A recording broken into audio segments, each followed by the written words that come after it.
નહીં દેખાય, પણ 55 થી 60 અને 60 થી 65 વર્ષની ઉંમરની અંદર તમારો આખો ફેસ બદલાયેલો લાગશે. એનું કારણ ઢળતી ઉંમરની અંદર આપણું બોડી કો એન્ઝાઇમ બનાવવાનું ધીરે ધીરે ઓછું કરે છે. આપણને ખબર નથી વોટ ઇઝ ધેટ કો એન્ઝાઇમ ઓર CQ10. પણ કોઈ એવા મહાપુરુષો છે કે જેની પાસે વિરલ દીર્ઘદ્રષ્ટિ છે, ફોરસાઇટ. સાઇટમાં અને ફોરસાઇટમાં પણ ઘણો ફરક છે. ફોરસાઇટ એટલે જે સામાન્ય લોકોને નથી દેખાતું એ જે જોઈ શકે છે એ અસામાન્ય વ્યક્તિ છે અને એને દીર્ઘદ્રષ્ટા કહેવાય. આવનારા સમયને જે લોકો પારખી શકે છે તેમાં તમને એક દાખલો આપું. ધીરુભાઈ અંબાણી, એની ફોરસાઇટ વિશે કોઈને બેમત ના હોય, પણ એમણે જ્યારે જામનગરનો પ્લાન્ટ શરૂ કર્યો 8000 એકરની અંદર, ત્યારે પહેલી એક્સપર્ટ એટલી સૂચના આપી હતી કે 7 પોઈન્ટ સુધીનો જળ ખમી શકે એવો પ્લાન્ટ તમારે તૈયાર કરવો જોઈએ. એમણે 8.7 નો રખાયો અને ભુજના ધરતીકંપ વખતે કચ્છને, સૌરાષ્ટ્રને નુકસાન થયું એ પ્લાન્ટ નાખ્યો. Credit goes to the foresight of Dhirubhai. હું તમને આજથી 20 વર્ષ પહેલા દાખલો આપું. 25 વર્ષ પહેલા કે જ્યારે રિલાયન્સ પાપા પગલી ભરતું હતું, નરોડાની અંદર 4-5 રૂમ હતી, એ લોકો વિમલ કાપડ બનાવતા, અને એ વખતે મફતલાલ ગ્રુપ પણ કાપડ બનાવતું. એ વખતે આ બિગિનર હતા, ધીરુભાઈ બિગિનર હતા, રિલાયન્સ બિગિનર હતા. એમણે કાપડ બનાવવાની સાથે સાથે દુનિયા ક્યાં ચાલે છે એના ઉપર એમની નજર રાખી. ધીરે ધીરે પેટ્રોકેમિકલમાં આવ્યા, આમાં આવ્યા, તેમાં આવ્યા, રિલાયન્સ કોમ્યુનિકેશનમાં આવ્યા. આજે કાપડ બનાવતા બીજા જે તે વખતના કન્ટેમ્પરરી હરીફ ક્યાં છે અને ધીરુભાઈ ક્યાં છે એનો ડિફરન્સ જોઈ શકે. Credit goes to support. Foresight છે તો આવતીકાલની દુનિયાને હું અને તમે જીતી શકીએ છીએ. એક ધીરુભાઈ અંબાણી 8000 એકરના પ્લાન્ટની અંદર, જામનગરની અંદર જે લોકો ગયેલા છે એ લોકોને ખબર છે, 3000 એકરની અંદર ફક્ત અને ફક્ત આંબા ઉગાડેલા છે, અને એ પણ ઓર્ગેનિકલી ગ્રોન, કોઈ કેમિકલ નહીં. હું તમને વાત કરું હતી 10-12 વર્ષ પહેલાની, અને આજે એ વર્લ્ડના સૌથી મોટા ઓર્ગેનિક મેંગોના એક્સપોર્ટર છે.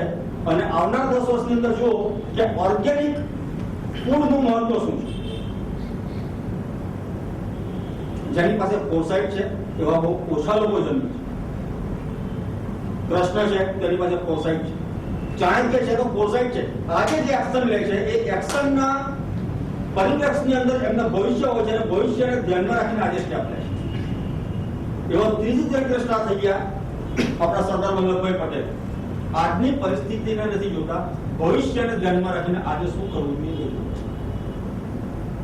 અને આજે જે 2 કલાકની અંદર હું અને તમે જે સાંભળવાના છે એના મૂળની અંદર પણ એક દીર્ઘદ્રષ્ટા છે કે જેની પાસે ફોરસાઇટ છે.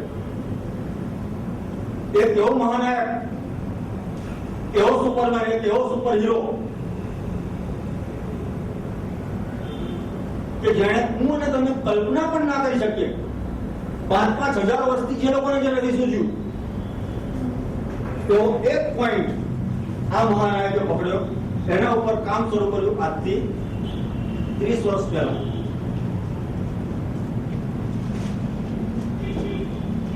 મારી પાસે 3-4 સ્લાઇડ પણ છે, હું તમને જે લોકો અભ્યાસો છે એ લોકોને સાથે ખાસ કહીશ. હમણાં એક સ્ટેટમેન્ટ આવ્યું હતું ડોક્ટર પ્રતાપ રેડ્ડી, એપોલો હોસ્પિટલના CEO.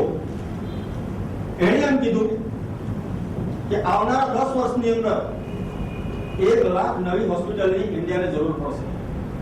ડોક્ટર્સ વધતા ગયા, ફેકલ્ટીઝ વધતી ગઈ, મેડિકલ સાયન્સ એડવાન્સ થતું ગયું, નવા ઇક્વિપમેન્ટ્સ આવ્યા.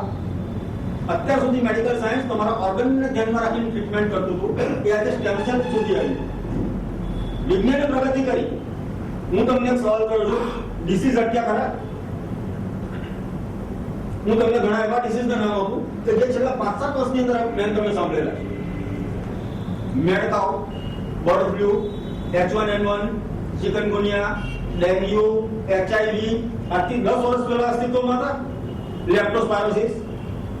ખેતરમાં ખુલ્લા પગે જાઓ અને લેપ્ટો લાગી જાય. જે લોકો સાઉથ ગુજરાતના જે ખેડૂત છે એ લોકોને ખબર છે, દરેક ગામમાં લેપ્ટોનો એક કેસ છે.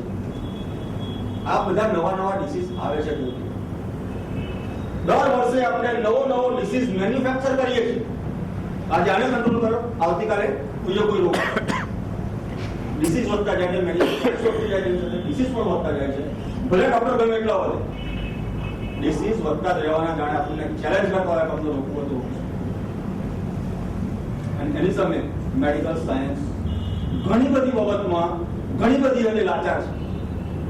હું એટલું પણ કહીશ કે એડવાન્સ મેડિકલ સાયન્સના આપણા ઉપર ઘણા ઉપકાર છે, પણ એની સાથે આપણી બેઝિક ઇમ્યુનિટી, આપણું બેઝિક રેઝિસ્ટન્સ પણ ખતમ કરી નાખેલો છે. હું તમને એક બુકનું નામ આપીશ. એ બુકનું આજે મારી પાસે છે ને, જે લોકોને પણ એ બુક જોઈતી હોય એનો પ્રોવાઈડ કરીશ. એ બુકનું નામ છે ડેથ બાય પ્રિસ્ક્રિપ્શન્સ, અને એના રાઇટર છે ડોક્ટર રે સ્ટ્રેન્ડ, અને એ પોતે યુએસ ના એમડી છે, રિનોમ્ડ એમડી. એની અંદર એ લોકોએ લખેલું છે કે યુએસ ની અંદર જેટલા ઇલીગલ ડ્રગ્સ થી મોત નથી થતા, જેટલા ઇલીગલ ડ્રગ્સ થી રિપીટ ઇન્વર્ટેડ કોમામાં હું બોલું છું, જેટલા ઇલીગલ ડ્રગ્સ થી મોત નથી થતા એટલા લીગલ ડ્રગ્સ થી થાય છે. This is the consequence of the medication or chemical or synthetic material we used to take. આજે પેશન્ટ થાય છે, બેબીને તાવ આવે છે, રાજેન્દ્ર મનતા લઈ જાય, આપણે ફોન કરીએ કે ડોક્ટર ના લઈ જાય, એક જ વસ્તુ પેરાસિટામોલ આપો, તાવ થાય, તમે ખુશ, તમારી બોડીની ઇમ્યુનિટી. તો હેલ્થના મૂળમાં શું છે? તમારી ઇમ્યુનિટી. તમારા બોડીના મૂળમાં શું છે? તમારો સેલ. એક મધરનો સેલ છે, એક ફાધરનો સેલ છે. એ બે સેલમાંથી એક સેલ બન્યો, નવ બાળક આવ્યું. એ સેલે ટિશ્યુ બનાવ્યા, ટિશ્યુ ઓર્ગન બનાવ્યા, ઓર્ગને તમારી સિસ્ટમ ડેવલપ કરી અને સિસ્ટમથી બોડી ફોર્મ કરી. તો તમારા બોડીના મૂળની અંદર શું છે? સપોઝ આજે હું દેખાઉં છું 5 ફૂટનો હોય છું, આ હું મિતેશ છું, ફિઝિકલી તમે મને જોઈ શકો છો, તમે મને અનુભવી શકો છો, મને ટચ કરી શકો.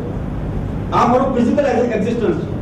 પણ તમે ધારદાર સરો લઈને મને અહીંથી ચોપ કરવાની શરૂઆત કરો, કાપવાની શરૂઆત કરો, શરૂઆતમાં મારા હાથમાં, મારા લિમ્ફ તમારા હાથમાં આવશે, heart, kidney, liver, intestine, this that. એને તમે ફર્ધર બ્રેક ડાઉન કરો તો શું આવશે? ટિશ્યુઝ. એ વખતે હું દેખાઈશ નહીં. ટિશ્યુઝ તમે ફર્ધર બ્રેક ડાઉન કરતા આગળ ચાલો છો તો છેવટે શું છે? સેલ. 60 ટ્રિલિયન સેલ, 600 અબજ કોષનું બનેલું આપણું આ શરીર છે. એ સેલ આપણો વીક થાય છે. એ સેલને કેવી રીતે એમ્પાવર કરવો? આપણને ખબર છે પેલા ઋષિ, ચ્યવન ઋષિ, એક રાજાને બુઢાપો આવી ગયો. તેની ભોગ લાલસા એટલી બધી હતી કે હવે મોત આવશે, મને જુવાની મળે તો કેવું સારું, ભગવાન પ્રસન્ન થયા વગર તો શું જોઈએ, કારણ કે મને ફરી પાછો જુવાન બનાવો. અને એ વખતે ચ્યવન ઋષિએ જે આપ્યું એ છે ચ્યવન પ્રાસ. આયુર્વેદા એ પુરાતન સંસ્કૃતિ છે કે જે તમારા ડિસીઝને મૂળમાંથી કાઢે છે. પણ કહેવાતા આયુર્વેદના પીઠાધીશોએ આયુર્વેદ પાસેથી લીધેલું જ છે. આયુર્વેદાને કશું આપેલું નથી. તો હું જે મહાનાયકની વાત કરું છું, એને જોયું કે આયુર્વેદ આટલું પ્રભાવી છે કે ઇન્ડિયામાં ખબર છે, ઇન્ડિયાની આજુબાજુ થોડા ઘણા 2-4 દેશોને ખબર છે.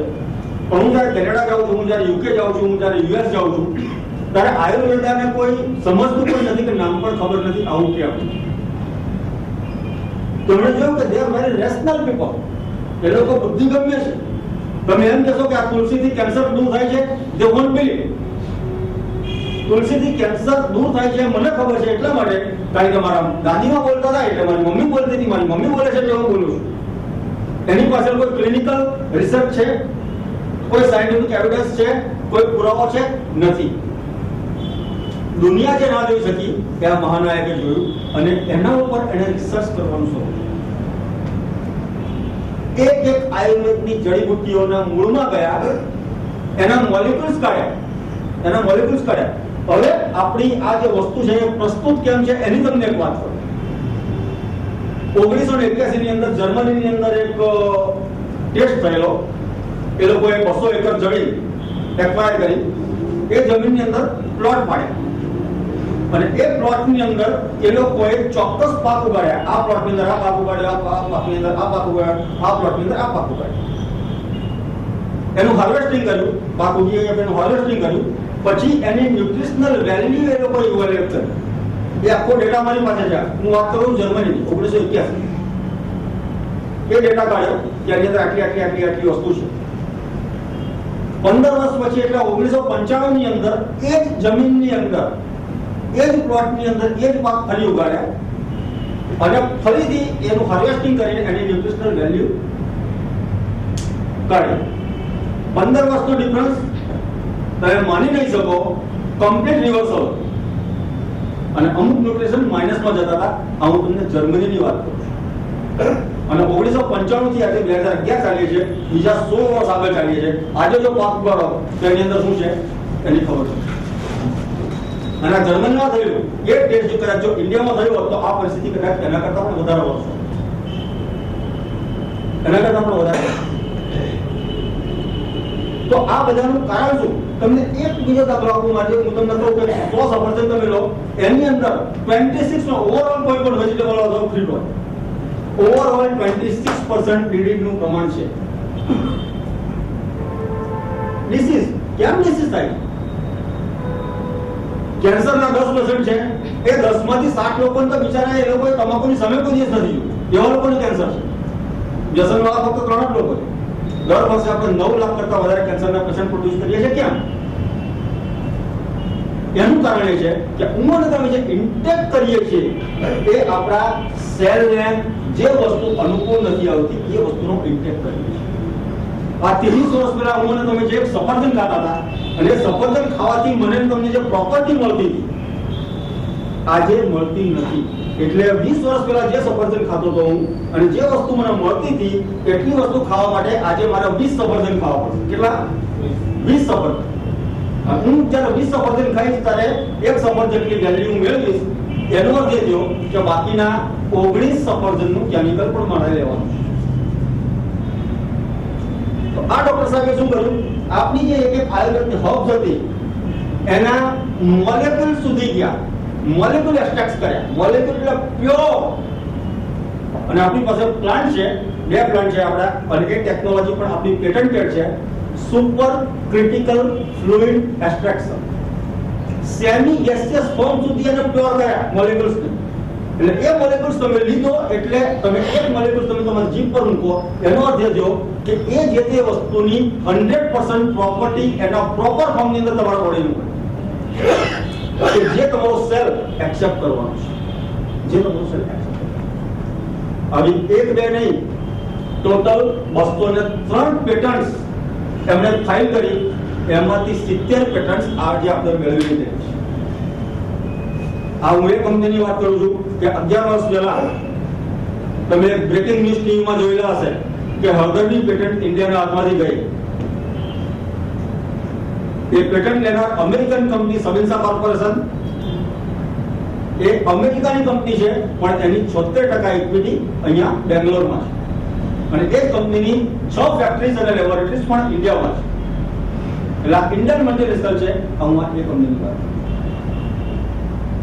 70 પેટન્ટ્સ જ્યારે લીધેલા હોય, હું તમને ઇન્ટરનેશનલ યુએસ ઇન્ટરનેશનલ પેટન્ટની વાત કરું છું. ઇન્ટરનેશનલ પેટન્ટ જ્યારે લેવાનું હોય ત્યારે 2.5 કરોડ રૂપિયાની ઓફિશિયલ ફી છે. 4 થી 5 વર્ષનો સમયગાળો લાગે એના ક્લિનિકલ એને પ્રૂવ કરવા માટે. અને 83% જ્યારે સક્સેસ મળે ત્યારે પેટન્ટ મળતી હોય, પણ પેટન્ટ મળતા પહેલા પણ 6 મહિના 180 દિવસ રાહ જોવાય. જાહેર થાય કે આ વસ્તુ છે, આ રીતે નીકળે છે, આટલા એના ફાયદા છે, કાટ શકો તો કાટો. 6 મહિનાની અંદર જો કોઈ આવીને આપણી વસ્તુને કાપે તો વસ્તુ સુધી, કોઈ ના કાપે તો આપણી પણ આપણને પેટન્ટ મળે. આવી 70 પેટન્ટ જ્યારે આપણે લઈને બેઠેલા છીએ. એનો અર્થ એ થયો કે આજે આપણે જેવી રીતે પેરાસિટામોલ 250 mg પર ફિક્સ થયેલી છે, સ્ટાન્ડર્ડાઇઝ છે, એ રીતે આયુર્વેદા પણ આગળ સ્ટાન્ડર્ડાઇઝ થયેલું છે. અને વેસ્ટર્ન કન્ટ્રીઝની અંદર આજે આયુર્વેદાનું નામ પડે તો ત્યાં આગળ ફક્ત 2 જ નામ હોય, સબિન્સા કોર્પોરેશન અથવા ડોક્ટર મોહમ્મદ નજીર. તો જ્યારે આના વિશે આપણે વાત કરવાના છે, કંપની શું છે, કંપનીના પ્રોડક્ટ શું છે અને હેલ્થ શું છે, આ બધી બાબત બોલવા માટે હું ક્વોલિફાઈ નથી. તો એના માટે એકદમ કોમ્પિટન્ટ પર્સનાલિટી આજે આપણી વચ્ચે છે. એમનું નામ છે ડોક્ટર જયેશ પટેલ, કે જેઓ મુંબઈથી છે, જે એમની માસ્ટરી છે તમારા સીટી સ્કેન રિપોર્ટની અંદર કંઈક આવતું હોય કે ના આવતું હોય એ તમને જોઈને એમ કે આનું નામ છે ભરતભાઈ, મને એવું લાગે છે કે તમે આ જરા શરૂ કરો તો સારું છે. 3-4 અઠવાડિયા પછી મને ફોન કરજો, અને 100 માંથી 98 પેશન્ટ એમને એવા હોય કે એમ કે ડોક્ટર સાહેબ આઈ એમ ઓકે નાઉ. તેવા જયેશભાઈને સાંભળવા એ મારા માટે પણ ભાગ્યની વાત છે, અને હું નિરાતે એમને સાંભળવાનો છું. આપણે બધાએ એમનું આજે શોષણ કરવાનું છે લિટરલી, કારણ કે જલ્દી આપણા હાથમાં આવે એવા નથી. તો એ જયેશભાઈને આપણે ઇન્વાઇટ કરીએ, તાલીઓના ગડગડાટથી વધાવી લઈએ.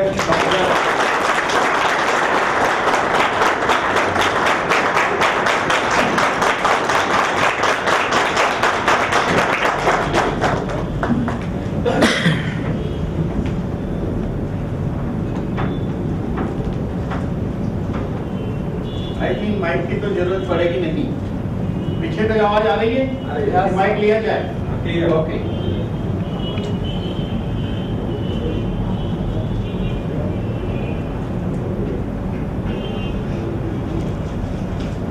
देखिए फिलहाल प्रोजेक्टर नहीं है, लेकिन हम लोग स्क्रीन के बिना काम चलाएंगे।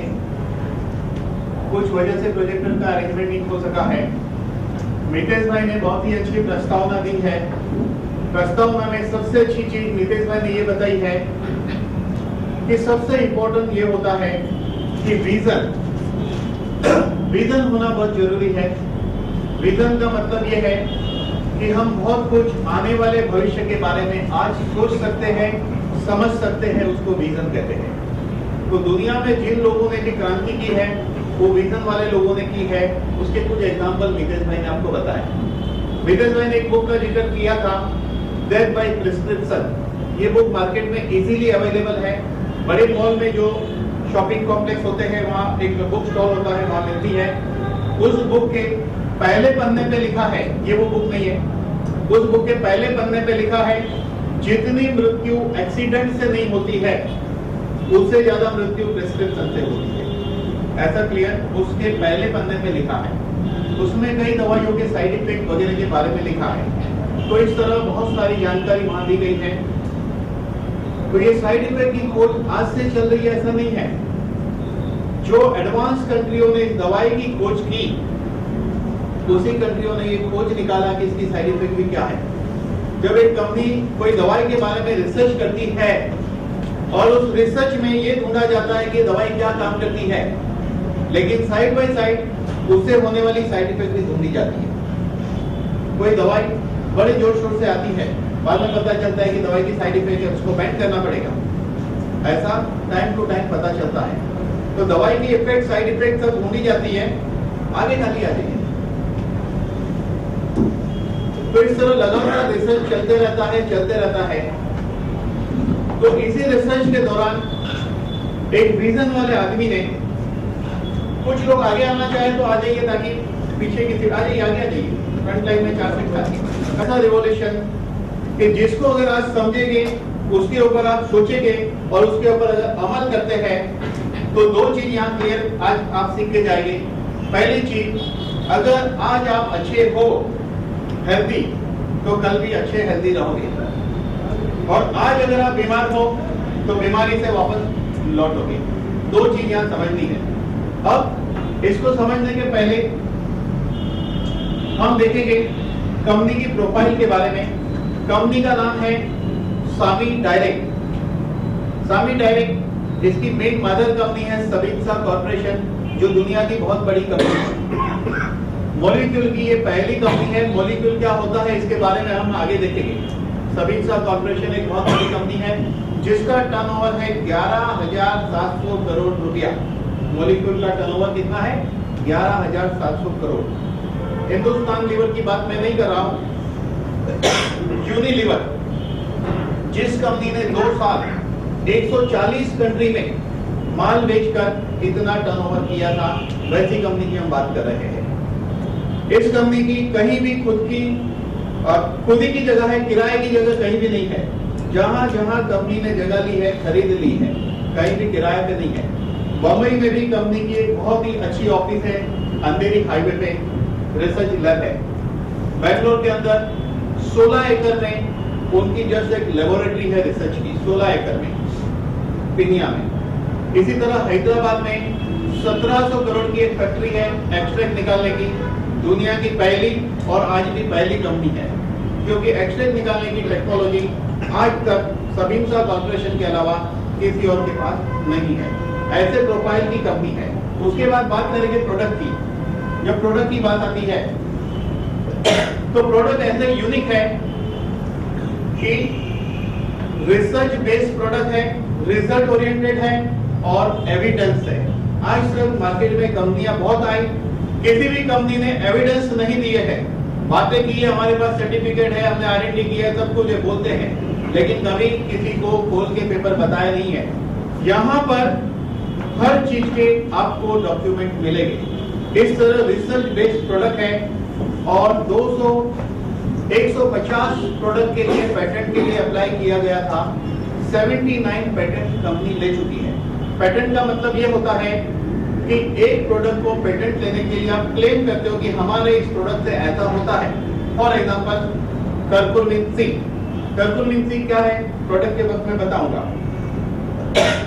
क्लियरली मेंशन किया गया है एंटी कैंसरस है, केमोथेरेपी रिप्लेसमेंट है, ऐसा सब रिसर्च करके पेपर दिया गया है। ये सब पेपर ऐसा छाप सकते हैं अगर उसके कहने से वैसा होता है तो। अगर ये कैंसर ठीक करता है तो ठीक करता है। प्रूव करना पड़ता है कि 100 केस अगर आप हाथ में लेंगे तो 83 केस अच्छे होने चाहिए। अगर 83% के नीचे रिजल्ट आया तो पेटेंट नहीं मिलती है। तो यहाँ जो भी प्रोडक्ट पब्लिक तक पहुंचे थे वो पेटेंटेड प्रोडक्ट है। जैसे मित्तल भाई ने एक बहुत अच्छा पॉइंट कहा है कि हम जो भी खाएंगे प्योर नहीं है, और यहाँ जो भी मिलेगा प्योर है। आपका सेल्स उसको इजीली वेलकम करता है, इजीली वेलकम करता है। ऐसे प्रोडक्ट है। तो प्रोडक्ट ऐसे हैं कि रिसर्च वाले हैं। उसके बाद बात करेंगे कि प्लान। कंपनी ने पब्लिक के लिए एक अपॉर्चुनिटी रखी है, बहुत ही अद्भुत अपॉर्चुनिटी रखी है। इन्होंने एक ऐसा प्लान बनाया है कि अगर हम चाहे तो एक बिजनेस भी कर सकते हैं इसमें। अब ये कंपनी मल्टी लेवल में क्यों आई, इसके पीछे थोड़ा सा इतिहास है। इतिहास ऐसा है कि 2002 में बिल क्लिंटन यानी कि दुनिया का सबसे शक्तिशाली आदमी, वो धन्यवाद देता है MLM इंडस्ट्री को, MLM के लोगों को। ऐसा क्यों? इसलिए कि MLM की वजह से अमेरिकन लोग सभ्य बने। मैं जब यूपी गया था और स्टेशन पे ट्रेन आने के लिए वक्त था, तो कुछ लोग साथ में हम लोग थे, डिस्कशन चल रहा था। तो एक आदमी ने मुझे कहा कि MLM में लोग सभ्य हो जाते हैं। मैंने कहा मैं देख रहा हूँ एक आदमी को सामने। मैंने कहा देखो मैं एक आदमी को सामने देख रहा हूँ, उनकी ओर इशारा किया, यानी कि इसमें बहुत कुछ सीखते हैं। तो उन्होंने धन्यवाद दिया कि अमेरिकन की हेल्थ सुधरी, लोग सभ्य बने और अमेरिका की इकोनॉमी सुधरी। क्योंकि जो कंपनी अमेरिका से शुरू होती है और पूरे दुनिया में फैलती है, और जब आप दवाई खाते हो तो पैसा कहाँ जाता है? अमेरिका जाता है। जब ये बात उन्होंने सुनी तो उनको सरप्राइज हुआ कि ये जो कंपनियां हैं पूरे दुनिया से पैसा कमा रही है, दुनिया को हेल्प दे रही है, उसको मॉलिक्यूल तो मैं ही देता हूं, और पूरे दुनिया का पैसा हमसे मॉलिक्यूल लेके ब्लेंडिंग, मिक्सिंग, चर्निंग करके माल बेचा जा रहा है। तो उन्होंने सोचा कि अब हम इसको प्योर फॉर्म में लॉन्च करेंगे। आपकी जानकारी के लिए एक बात बता दूं, ये कंपनी की हेड ऑफिस बेंगलोर में है। ये इंडियन मल्टीनेशनल कंपनी है और इसकी शुरुआत, ये MLM हिस्से की शुरुआत इंडिया से हुई है। इंडिया से हुई है। आपको ख्याल होगा 5 मई 98 को एमवे कंपनी इंडिया में आई। जब वो कंपनी इंडिया में आई उस वक्त एक आदमी को विजन था और उस आदमी का नाम था कांति काला। उस लॉन्चिंग के पहले वो अपनी फैमिली के साथ वहां बच्चों की पढ़ाई को छुड़ाकर यहाँ आ गए और काम शुरू किया। आज आई थिंक ऑलमोस्ट 3 फुट के नीचे है। एक वक्त आएगा, क्रांति की ये शुरुआत है, क्रांति की ये शुरुआत है और ये पहली मीटिंग है स्वामी की यहाँ पर। आने वाले वक्त में जो रिजल्ट लोग पाएंगे उसके हिसाब से ये कंपनी गुजरात के गांव-गांव में फैल जाएगी, क्योंकि आगे प्रोडक्ट को समझेंगे, सुनेंगे, इसके रिजल्ट को देखेंगे तो आपको सरप्राइज होगा। तो उस गांव-गांव में पहुंचाने वाले इंसान आप होंगे, लेकिन बात वहां तक की नहीं है। ये इंडियन मल्टीनेशनल कंपनी है, एक दिन ये कंपनी अमेरिका में भी लॉन्च होगी, इंडियन एमएलएम अमेरिका में लॉन्च होगी।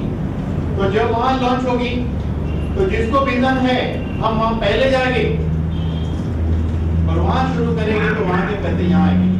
तो सोच, बड़ी लंबी सोच के साथ इस कंपनी की शुरुआत की गई है, यानी कि एक वेल प्लान ऑर्गेनाइजेशन है ये, और एक बहुत बड़े लेवल पे कंपनी जाने वाली है।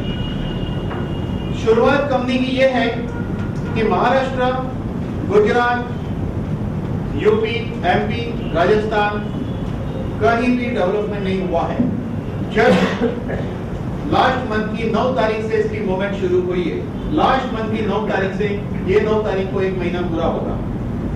इस मूवमेंट में जो शुरू में जुड़ेंगे, जिसको भविष्य दिखता है, जिसको विजन है, वो डेफिनेटली बहुत आगे जाएगी, क्योंकि सक्सेस का स्लोगन ये है, दुनिया जहां जाने वाली है ऐसा हमको लगता है तो हमको पहले खड़े हो जाना चाहिए, बाद में लाइन पीछे से शुरू होगी। जैसे अमिताभ बच्चन दीवार में कहते हैं कि हम जहां खड़े होते हैं वहीं से लाइन शुरू होती है कि नहीं? उस डायलॉग को कभी मत भूलिए, उसमें बहुत मीनिंग है, बहुत दम है। यानी कि कंपनी ने प्लान भी बहुत अच्छा बनाया है। तो हमने क्या देखा?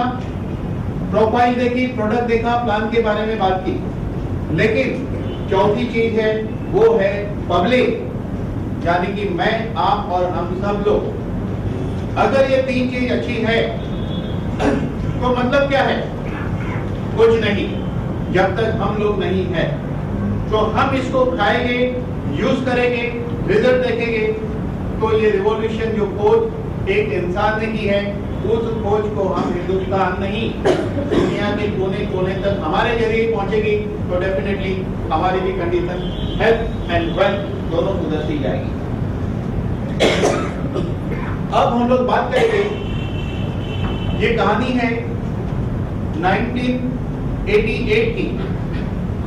1988 में एक रिपोर्ट पब्लिश हुई, लेकिन उसके पहले 84 में अमेरिकन गवर्नमेंट चिंतित हो गई, पार्लियामेंट में एक बहुत बड़ी बहस हो गई कि साइंस आगे बढ़ रहा है या बीमारी आगे बढ़ रही है। बहुत बड़ी बहस हो गई।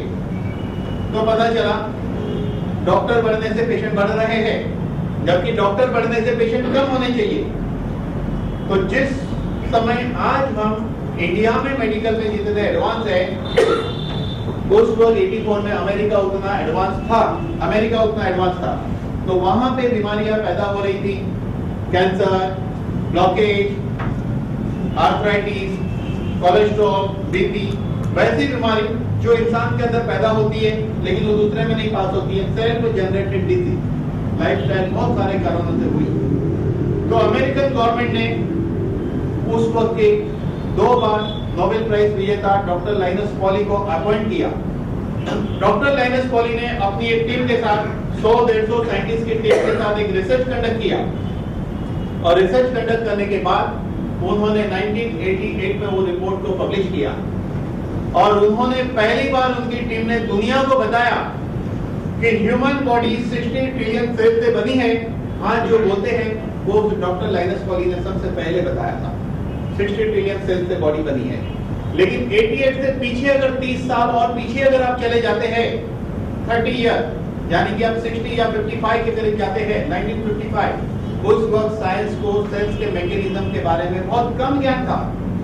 88 में जब पता चला कि ह्यूमन बॉडी 60 ट्रिलियन सेल से बनी है, उसके बाद इस सेल्स के ऊपर और रिसर्च आगे बढ़ने लगी, डीएनए की खोज हुई, बहुत सारी खोज होती रही। तो उसको कुछ टीम ने बताया कि ये ह्यूमन बॉडी 60 ट्रिलियन सेल की है, तो ह्यूमन बॉडी की लाइफ 120 साल है। इंसान 120 साल जी सकता है।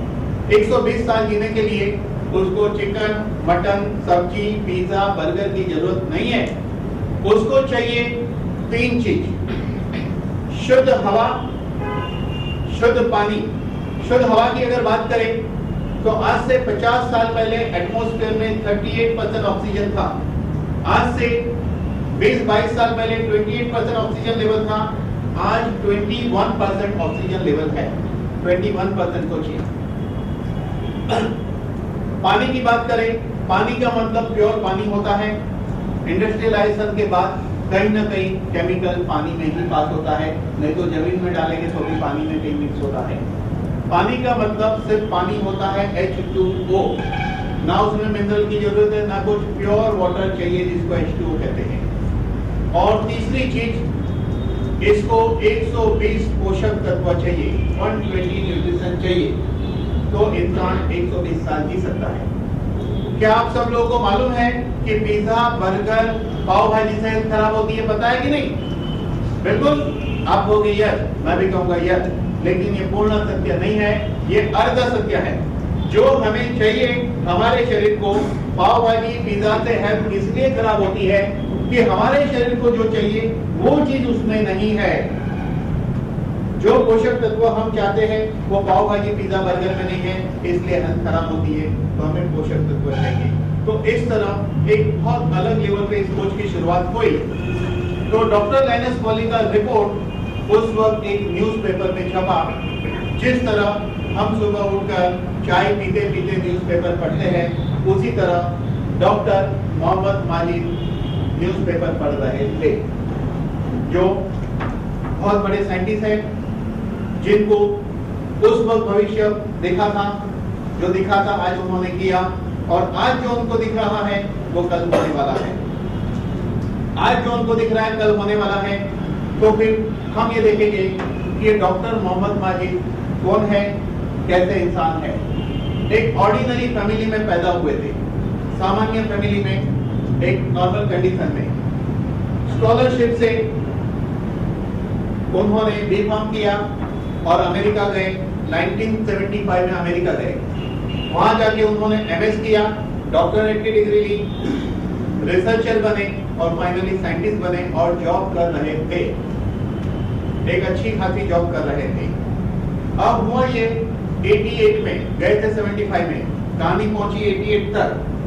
88 में उन्होंने जब न्यूज़पेपर हाथ में लिया और डॉक्टर लाइनस पॉली का रिपोर्ट जो पेपर में पेज में छपा था उसको पढ़ रहे थे।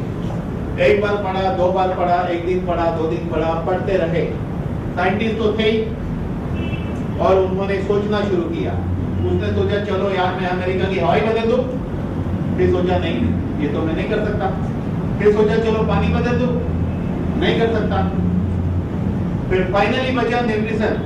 उसने सोचा हाँ इस पे न्यूट्रिशन पे मैं कुछ कर सकता हूँ।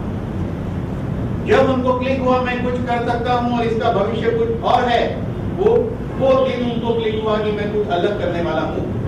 उन्होंने अपनी जॉब छोड़ दी, इंडिया आए और उन्होंने स्टडी शुरू की। यहाँ घूम के जो लोग दीर्घायुष्य जीते थे, जो लोग हेल्दी जीते थे, वो क्या खाते हैं, कौन सी जड़ी बूटी का सेवन करते हैं, ये रहस्य उनको प्राप्त हुआ।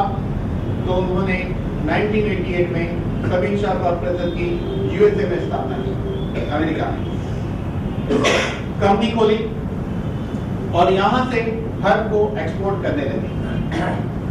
रिजल्ट आने लगा, डिमांड बढ़ी। 91 में जब काफी पैसा कमाया तो उन्होंने एक्सट्रैक्ट की फैक्ट्री लगाई। सिर्फ 3 साल में कारोबार इतना बड़ा कि एक्सट्रैक्ट की फैक्ट्री लगाई, और वो फैक्ट्री उन्होंने बेंगलोर में लगाई। उन्होंने बेंगलोर से अपना कारोबार शुरू किया, क्योंकि 75 में गए थे,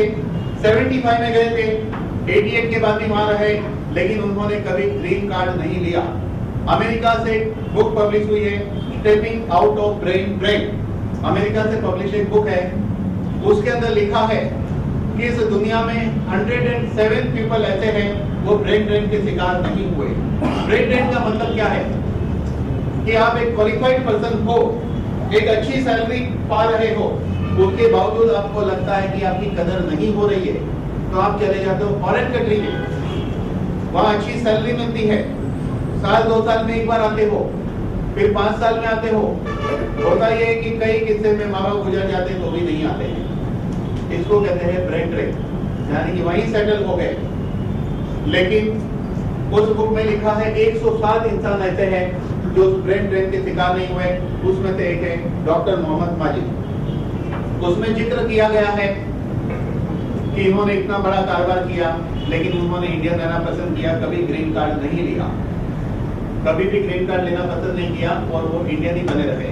तो 91 में उन्होंने एक्सट्रैक्ट पे काम करना शुरू किया और सबसे पहले उन्होंने एक्सट्रैक्ट निकाला काली मिर्ची में से। काली मिर्ची यानी ब्लैक पेपर, उसमें से निकाला। अब ये एक्सट्रैक्ट क्या होता है उसको समझने के पहले आयुर्वेदिक क्या है ये हमें समझना पड़ेगा। आयुर्वेदा क्या है? हमको पता है आयुर्वेद, हमको पता है एलोपैथी, हमको पता है होम्योपैथी, लेकिन जिस कंसेप्ट पे हम बात कर रहे हैं ये एक अलग साइंस है। ये एक है मॉलिक्यूलर बायोलॉजी है, ये साइंस, ये मॉलिक्यूल है। लेकिन आयुर्वेद क्या है? आयुर्वेद के लिए इंडिया के अंदर हम जानते हैं, चरक को जानते हैं, सांडू को जानते हैं, ऐसी कंपनियों को जानते हैं। ये कंपनियों ने क्या किया है, हमारे प्राचीन ग्रंथ चरक, सुश्रुत, वाग्भट वगैरह ग्रंथों में जो जड़ी बूटियों का वर्णन किया है उसी को रॉ फॉर्म में ब्लेंडिंग, मिक्सिंग, चर्निंग करके अलग अलग फॉर्मूला बनाकर बेचा है। लेकिन वो चीज कैसे काम करती है इसके ऊपर किसी ने नहीं सोचा, लेकिन यही एक महान इंसान है, उसने इसके ऊपर सोचा और सिर्फ सोचा नहीं, काम भी शुरू किया। तो उन्होंने काली मिर्ची में से एक्सट्रैक्ट निकाला और उस एक्सट्रैक्ट का नाम दिया बायोप्रीन। बायोप्रीन नाम दिया। एक्सट्रैक्ट यानी वो तत्व जो आपके बॉडी में जाएगा, सेल्स एक्सेप्ट करेगा, उसमें मिक्स हो जाएगा, बाकी कोई मिलावट नहीं रहेगी, प्योर फॉर्म। आयुर्वेद में वर्णन है काली मिर्ची के बारे में कि उसको खाने से हमारी पाचन क्षमता बढ़ती है, भूख अच्छी लगती है, डाइजेशन अच्छा होता है। लेकिन संस्कृत के पुराने श्लोक को आज भी कोई समझ नहीं पाए हैं। उन्होंने ढूंढा ये कि ये बायोप्रीन जो है बायो एनहांसर है, बायो अवेलेबिलिटी को बढ़ाता है। जिस गोली का आपको विटामिन की गोली का 1 रुपया फायदा होने वाला है, अगर उसके अंदर बायोप्रीन भी मिक्स है कुछ मात्रा में, तो फायदा आपको 1.5 रुपये का होगा। बायो एनहांसर है, आपको फायदा ज्यादा होता है। इसलिए इस कंपनी के जो भी मॉलिक्यूल है उसकी बायो अवेलेबिलिटी बढ़ाने के लिए ऑलमोस्ट सभी प्रोडक्ट में एक खास मात्रा में काली मिर्ची का भी एक्सट्रैक्ट बायोप्रीन मिलाया हुआ है। जब आप इस कंपनी की फॉर्मूला देखोगे, मॉलिक्यूल की हर फॉर्मूला में बायोप्रीन मिक्स है। इस तरह उन्होंने बायोप्रीन के ऊपर पेटेंट लिया। बायोप्रीन नाम भी किसी कंपनी के साइंटिस्ट ने दिया है। उसके बाद उन्होंने लीन गार्ड पोर्सलिन जो है उसके ऊपर पेटेंट लिया। दुनिया की ये एकमात्र कंपनी है जिसकी दवा से वजन घटता है तो घटता है, उसके ऊपर पेटेंट लिया और थॉमस अल्वा एडिसन अवार्ड मिला। उसके बाद 99 में न्यूज आया था कि हल्दी के ऊपर अमेरिका ने कब्जा कर लिया। लोगों को पता चला न्यूज में कि सबिन साहब कॉर्पोरेशन ने हल्दी पे कब्जा कर लिया, वर्ल्ड वाइड पेटेंट ले ली। तो लोग चिंता में हो गए कि हल्दी भी हमारे हाथ से गई। लेकिन बाद में मालूम पड़ा कि ये सारी रिसर्च बेंगलोर में हुई थी, हल्दी हमारे पास ही रह गई। वर्ल्ड वाइड पेटेंट इसलिए दिया ताकि ये नहीं लेते तो कोई और ले लेता था। और पेटेंट के लिए जो रिसर्च की, ये वॉल्यूम 2 है, मेरे पास 3 वॉल्यूम है, लेकिन इसके टोटल 15 वॉल्यूम है। कर्कुमिन क्या है हम आगे बताएंगे। 94 में कंपनी को प्रेसिडेंट शंकर दयाल शर्मा के द्वारा एक्सपोर्ट का अवार्ड मिला। इसके अलावा इस कंपनी के पास ISO 9001, 9002 नहीं, ISO 22000 है। पूरे हिंदुस्तान में ISO 22000 किसी के पास नहीं है। ये किसको मिलता है कि जो अपने बीज से लेकर रॉ मटेरियल को उगाने से लेकर फिनिश प्रोडक्ट तक एक ही छत्र छाया में होता है, उसी को ये मिलता है। कई कंपनी क्या करती है, कुछ माल इंपोर्ट कर लेती है, कुछ सर्टिफिकेट इंपोर्ट कर लेती है, किसी के पास बनवाती है, कहीं बेचती है। यहाँ पर ऐसा नहीं है। यहाँ पे उगाने से लेके फाइनल पैकिंग तक, पैकिंग का मतलब पैकिंग, बॉक्स भी अंदर बनता है, बोतल भी अंदर बनती है, लेबल भी अंदर ही बनता है, हर चीज एक ही छत्र छाया है। तो नासा सिर्फ उसी कंपनी का माल एक्सेप्ट करती है जिसके पास ISO 22000 है। इसके अलावा इस कंपनी के पास NABL सर्टिफिकेट है, जो इंडिया में एक फील्ड के लिए एक ही इंसान के पास होता है। अगर किसी को यहाँ से हर्ब को एक्सपोर्ट करना हो किसी भी कंट्री में, तो सामी लेबोरेटरी का सर्टिफिकेट लगेगा। वो पूरे प्रोडक्शन में से एक बोतल भेजी जाती है सामी लेबोरेटरी में, सामी लेबोरेटरी सर्टिफाइड करती है, फिर वो सर्टिफिकेट गवर्नमेंट उसको अप्रूव मानती है, तभी उस प्रोडक्ट को, उस ड्रग को, उस दवाई को आप इंडिया से एक्सपोर्ट कर सकते हैं। यानी कि इतनी बड़ी कंपनी है। और ये NABL सर्टिफिकेट पिछले 7 ईयर से सामी लैब के पास ही है। जैसे अगर कोई क्रिमिनल केस हो तो उसके लिए वैलिड सर्टिफिकेट जो होता है वो लाल पेन लेबोरेटरी का माना जाता है। वैलिड लाल पेन का क्यों? क्योंकि लाल पेन के पास दुनिया की लेटेस्ट टेक्नोलॉजी है।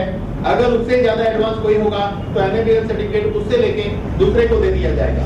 इसी तरह सामी लेबोरेटरी के पास दुनिया की लेटेस्ट टेक्नोलॉजी है, इसलिए 7 ईयर से ये मेंटेन रखा है। अगर कोई और आएगा तो उसको दे दिया जाएगा। क्या आपको लगता है कोई और आएगा? यस और नो? नहीं। क्यों नहीं आएगा? कि अगर एक्सट्रैक्ट के मामले में अगर रिलायंस भी गिर जाए एक बार, तो भी इतने बड़े लेवल पे उसको डेवलप करने 100 साल लगेगा। 100 साल। क्योंकि कंपनी के जो साइंटिस्ट है डॉक्टर मोहम्मद माजिद, आपको बताया साइंटिस्ट लोग आधे पागल होते हैं, मालूम है कि नहीं? साइंटिस्ट लोग आधे पागल होते हैं, ये डॉक्टर मोहम्मद माजिद पूरे पागल है। क्योंकि आधे पागल तो 120 है इनके पास, जिनकी सैलरी 6 लाख से 8 लाख रुपया है। ऐसे 120 साइंटिस्ट काम कर रहे हैं। ये गवर्नमेंट का आंकड़ा बता रहा हूं मैं, उस बुक में लिखा है जो अमेरिका से पब्लिश हुई कि 120 साइंटिस्ट इस कंपनी में काम कर रहे हैं, जो बहुत हाई सैलरी पीपल है। यानी कि ऐसे बहुत बड़े प्रोफाइल की कंपनी है जिसको हमने देखा। हैदराबाद में 1700 करोड़ की एक फैक्ट्री है। हाँ, एक चीज लगेगी, हैदराबाद में 1700 करोड़ की एक्सट्रैक्ट निकालने की फैक्ट्री है, जो दुनिया की सबसे बड़ी है। लेकिन एक गवर्नमेंट से बुक पब्लिश हुई है, नॉर्थ गवर्नमेंट से पब्लिश हुई है। इसमें गवर्नमेंट के आंकड़े पे लिखा है कि इंडिया के अंदर ये कंपनी, गवर्नमेंट कहती है कि इंडिया में सामी डायरेक्ट कंपनी 46,000 एकड़ जमीन में हर्ब कल्टीवेट करती है। और एक कंपनी टीवी पे ऐड देती है कि हम नीदरलैंड के अंदर 6 एकड़ जमीन में कल्टीवेशन करके पूरे दुनिया को न्यूट्रिशन प्रोवाइड करते हैं। उस कंपनी का एक भी इनवॉइस, वो कंपनी नीदरलैंड से इंडिया में माल आया, ऐसा एक भी इनवॉइस किसी को दिखा नहीं सकती है, क्योंकि वो कंपनी खुद कहती है। लेकिन यहाँ कंपनी नहीं कहती है, यहाँ गवर्नमेंट कहता है कि सामी डायरेक्ट कंपनी 46,000 एकड़ में कल्टीवेशन करती है। कहानी वहां खत्म नहीं होती है। इनके मॉलिक्यूल की डिमांड इतनी है कि वियतनाम के साथ एक अकेला आदमी, उन्होंने एक कॉन्ट्रैक्ट साइन किया और उनके कंट्री में बैठ के इंडियन फ्लैग लगा के उन्होंने कॉन्ट्रैक्ट साइन किया। एक अकेला आदमी एक देश के साथ कॉन्ट्रैक्ट साइन कर रहा है और उन्होंने कहा आप यहाँ आइए, हम आपको जमीन देते हैं, आप यहाँ हर्ब को कल्टीवेट करिए, हमें सिखाइए, फिर मॉलिक्यूल निकाल के आप हमको दो, क्योंकि हमें मालूम है कि आप उतना मॉलिक्यूल जितना हमको चाहिए आप दे नहीं पाएंगे। तो टोटल 86,000 एकड़ जमीन में ऑल ओवर वर्ल्ड में ये कंपनी कल्टीवेशन करती है हर्ब को, और प्योर फॉर्म में हर्ब पूरी दुनिया को मिलता है, मॉलिक्यूल मिलता है। कितना पावरफुल ये मॉलिक्यूल होता है।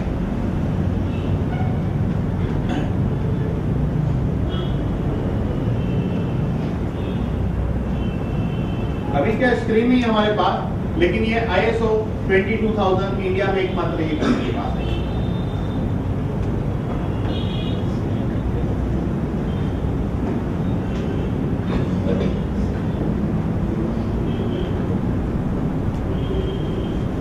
चलिए अभी हम लोग आएंगे प्रोडक्ट पे।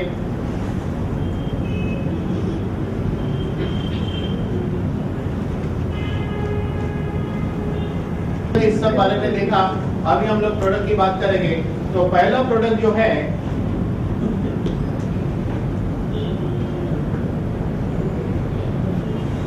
ये सिर्फ इसीलिए खोला हूं प्रोडक्ट के सीक्वेंस के लिए, बाकी सारे प्रोडक्ट तो मुझे याद है बोलने के लिए, लेकिन सीक्वेंस में चलेंगे तो अच्छा रहेगा।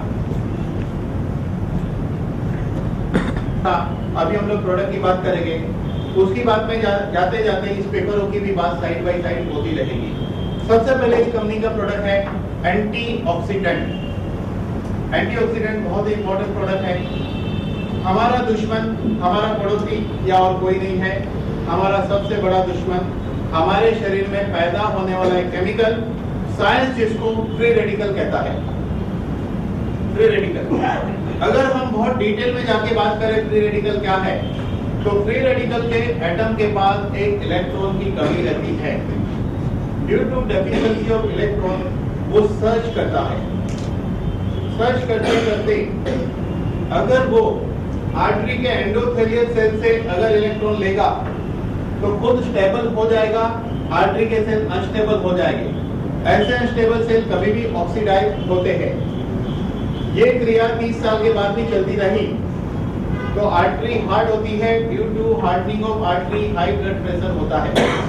अगर आप बड़ोदरा स्टेशन के पास चले जाइए, 2 डॉक्टर को लेके कैंप लगा लो और लोगों का बीपी चेक करना शुरू करो। उस इंसान का चेक करना है जिनकी उम्र 30 क्रॉस हो चुकी है और 35 के अंदर है।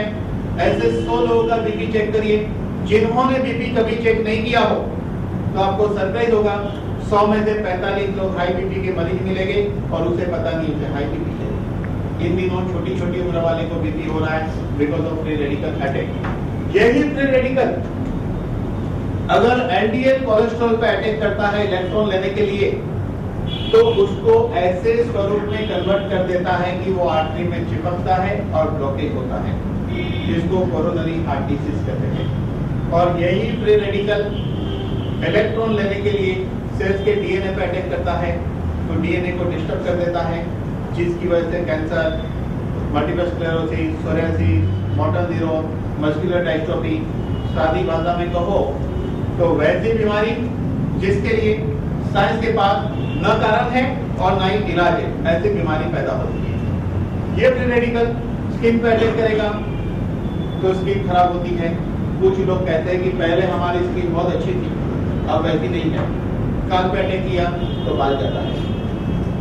अब फ्री रेडिकल उत्पन्न होने के एक नहीं अनेक कारण है।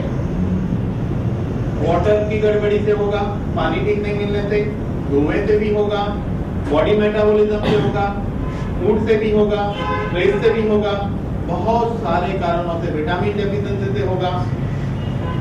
ऐसे अनेक कारणों की वजह से हमारे शरीर में फ्री रेडिकल उत्पन्न होता है। इसलिए फ्री रेडिकल मैनेजमेंट बहुत इंपॉर्टेंट है। अगर इसको जो इंसान मैनेज नहीं करेगा, वो इंसान को बीमारी जल्दी होने के चांस है, एजिंग प्रोसेस फास्ट बढ़ने के चांस है। अगर आप फ्री रेडिकल को मैनेज करते हैं और आपका दोस्त नहीं करता है, तो 20 साल आपने फ्री रेडिकल को मैनेज किया, तो 20 साल बाद आप और आपके दोस्त में बहुत अंतर रहेगा। अगर आपकी उम्र 30 साल है और आप 55 साल के हो जाते हैं और फ्री रेडिकल को मैनेज करते हैं, तो हो सकता है आप 45 के दिखो या 10 साल छोटे दिखोगे, फिट रहोगे, बीमारी मुक्त रहोगे, आपका दोस्त उससे दूसरे डायरेक्शन में रहेगा। क्योंकि फ्री रेडिकल ही डिसीज उत्पन्न करने में बहुत बड़ा रोल प्ले करता है। हर साल 9 लाख कैंसर पेशेंट बढ़ रहे हैं और लेडीज को इन दिनों ज्यादा कैंसर हो रहा है। आप देखोगे कैंसर के लेडीज मरीज ज्यादा है कंपेयर टू जेंट्स। ब्लॉकेज की डिसीज बढ़ रही है, हाई बीपी बढ़ रहा है, डायबिटीज बढ़ रहा है, बीमारी आगे बढ़ रही है। तो इस तरह एक अद्भुत प्रोडक्ट है एंटीऑक्सीडेंट। ये खाना खाने के आधे या 1 घंटे बाद एक गोली रेगुलर खानी है, रेगुलर खानी है, क्योंकि हमें वही काम करना है जो अनिल अंबानी और मुकेश अंबानी करते हैं। अनिल अंबानी, मुकेश अंबानी क्या करते हैं? काम नहीं करते हैं पैसा कमाने के लिए, जो है उसको संभाल रहे हैं, जो है उसको संभालने का काम कर रहे हैं। वही काम हमको करना है। उनको पता नहीं है, हमको पता है कि इससे महंगी कोई आजादी नहीं है, इससे महंगी कोई आजादी नहीं है इस पृथ्वी पे। हमारे शरीर की कीमत हजारों करोड़ है, क्योंकि पैसा कितना भी हो आप स्वास्थ्य को खरीद नहीं सकते हैं। एक मुकाम पे जाके जो लॉस होता है बॉडी का, उस लॉस को कोई कवर नहीं कर सकता है। बिजनेस की लॉस कवर हो जाएगी। बहुत बड़ी लॉस धीरूभाई अंबानी को हुई थी, जिस दिन डिक्लेयर हुआ कि ये दुनिया के सबसे रईस आदमी है, उसके 23वें दिन उसको पैरालाइज हो गया था। रईसी काम आई? नहीं आई। तो हमें यही संभालना है इस शरीर को। अगर आपके पास 100 करोड़ है तो आप कभी भी नहीं चाहोगे कि वो 90 हो जाए, चाहोगे नहीं, लेकिन आप चाहोगे कम से कम 100 तो मेंटेन रहे, या 101 या 102 हो जाए। तो ये ऑलरेडी 1000 करोड़ है, तो इसका 900 करोड़ बनाने का चक्कर तो बंद कर देना ना अभी। ये 1000 करोड़ का हम 900 बना रहे, धीरे धीरे 800 बना रहे, धीरे धीरे 400 बना रहे, काउंटडाउन में चल रहे हैं हम लोग। क्या ऐसा बिजनेस समझदारी है? बिल्कुल नहीं। हमेशा हम चाहेंगे कम से कम है उतना तो मेंटेन रहे।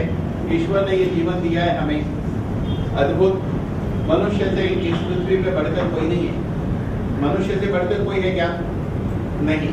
तो इस मनुष्य जीवन को शांति से, स्वास्थ्य के साथ, अपने मित्रों के साथ, अपनी फैमिली के साथ लाइफ को एंजॉय करने के लिए सबसे पहले चाहिए शरीर स्वास्थ्य। गुजराती में कहावत क्या है? पहलू सूखते जाते नरियाल, अरे पहलू सूखते जाते नरियाल। तो आप कम से कम अपने आप को नड़ो मत। जो भी कंसेप्ट है क्लियर कर दो, विजन को खोलना है। एंटीऑक्सीडेंट सबसे इंपॉर्टेंट प्रोडक्ट है, वो सबको देना चाहिए एक गोली। नेक्स्ट प्रोडक्ट है coenzyme Q10।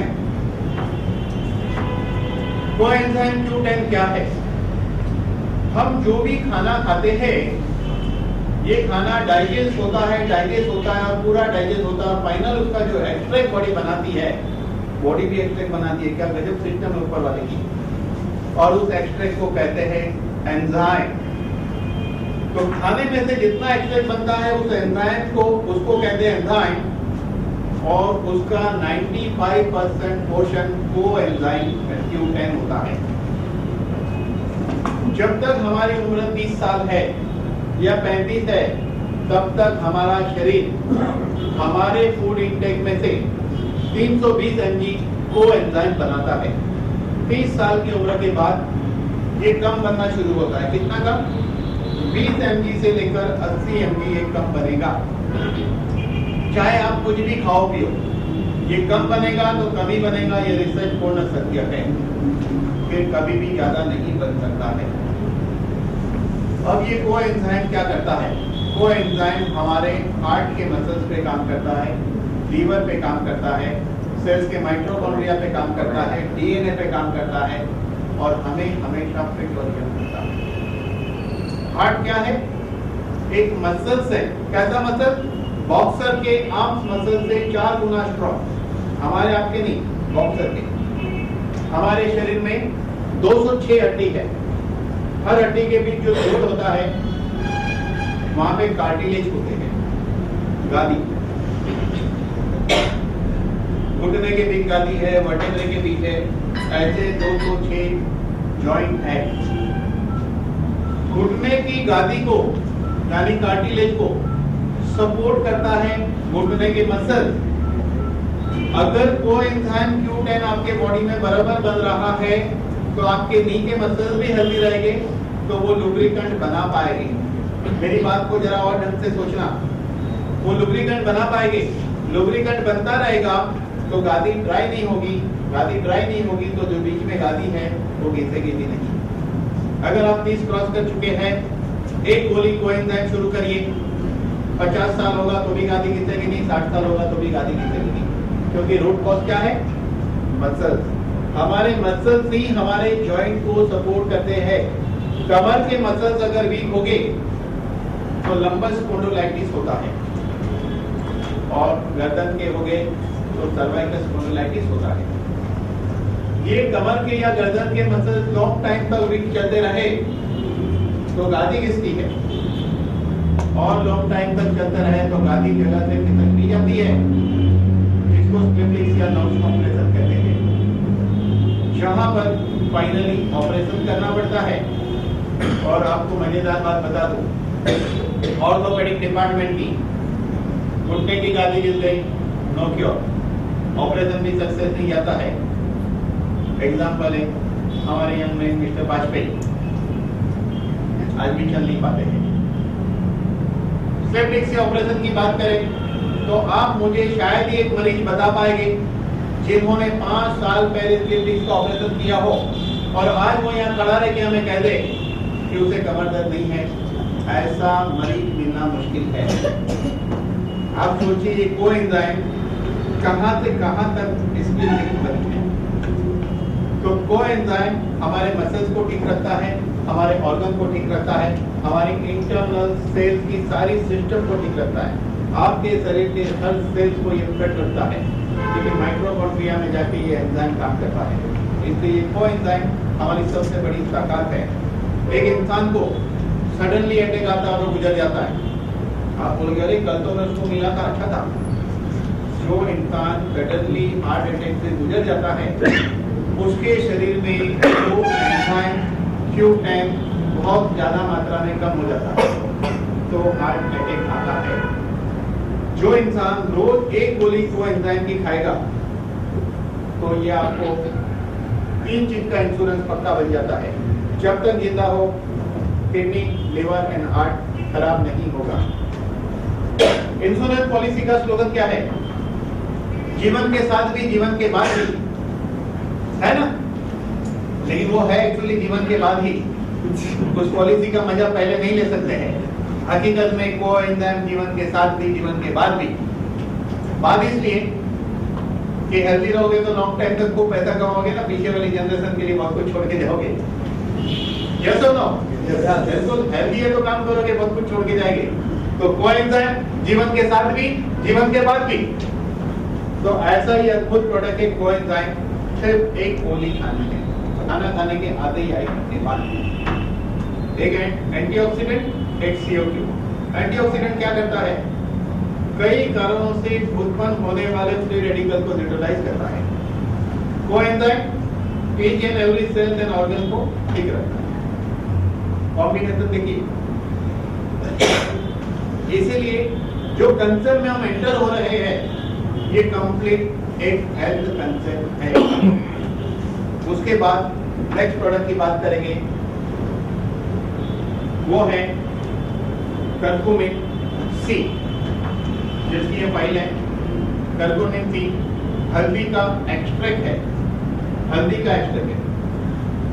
Curcumin C 3 complex, ये नाम भी किसी कंपनी के साइंटिस्ट ने दिया है। हल्दी में से सिर्फ 5 ग्राम हिस्सा निकलता है, वो कर्कुमिन C होता है।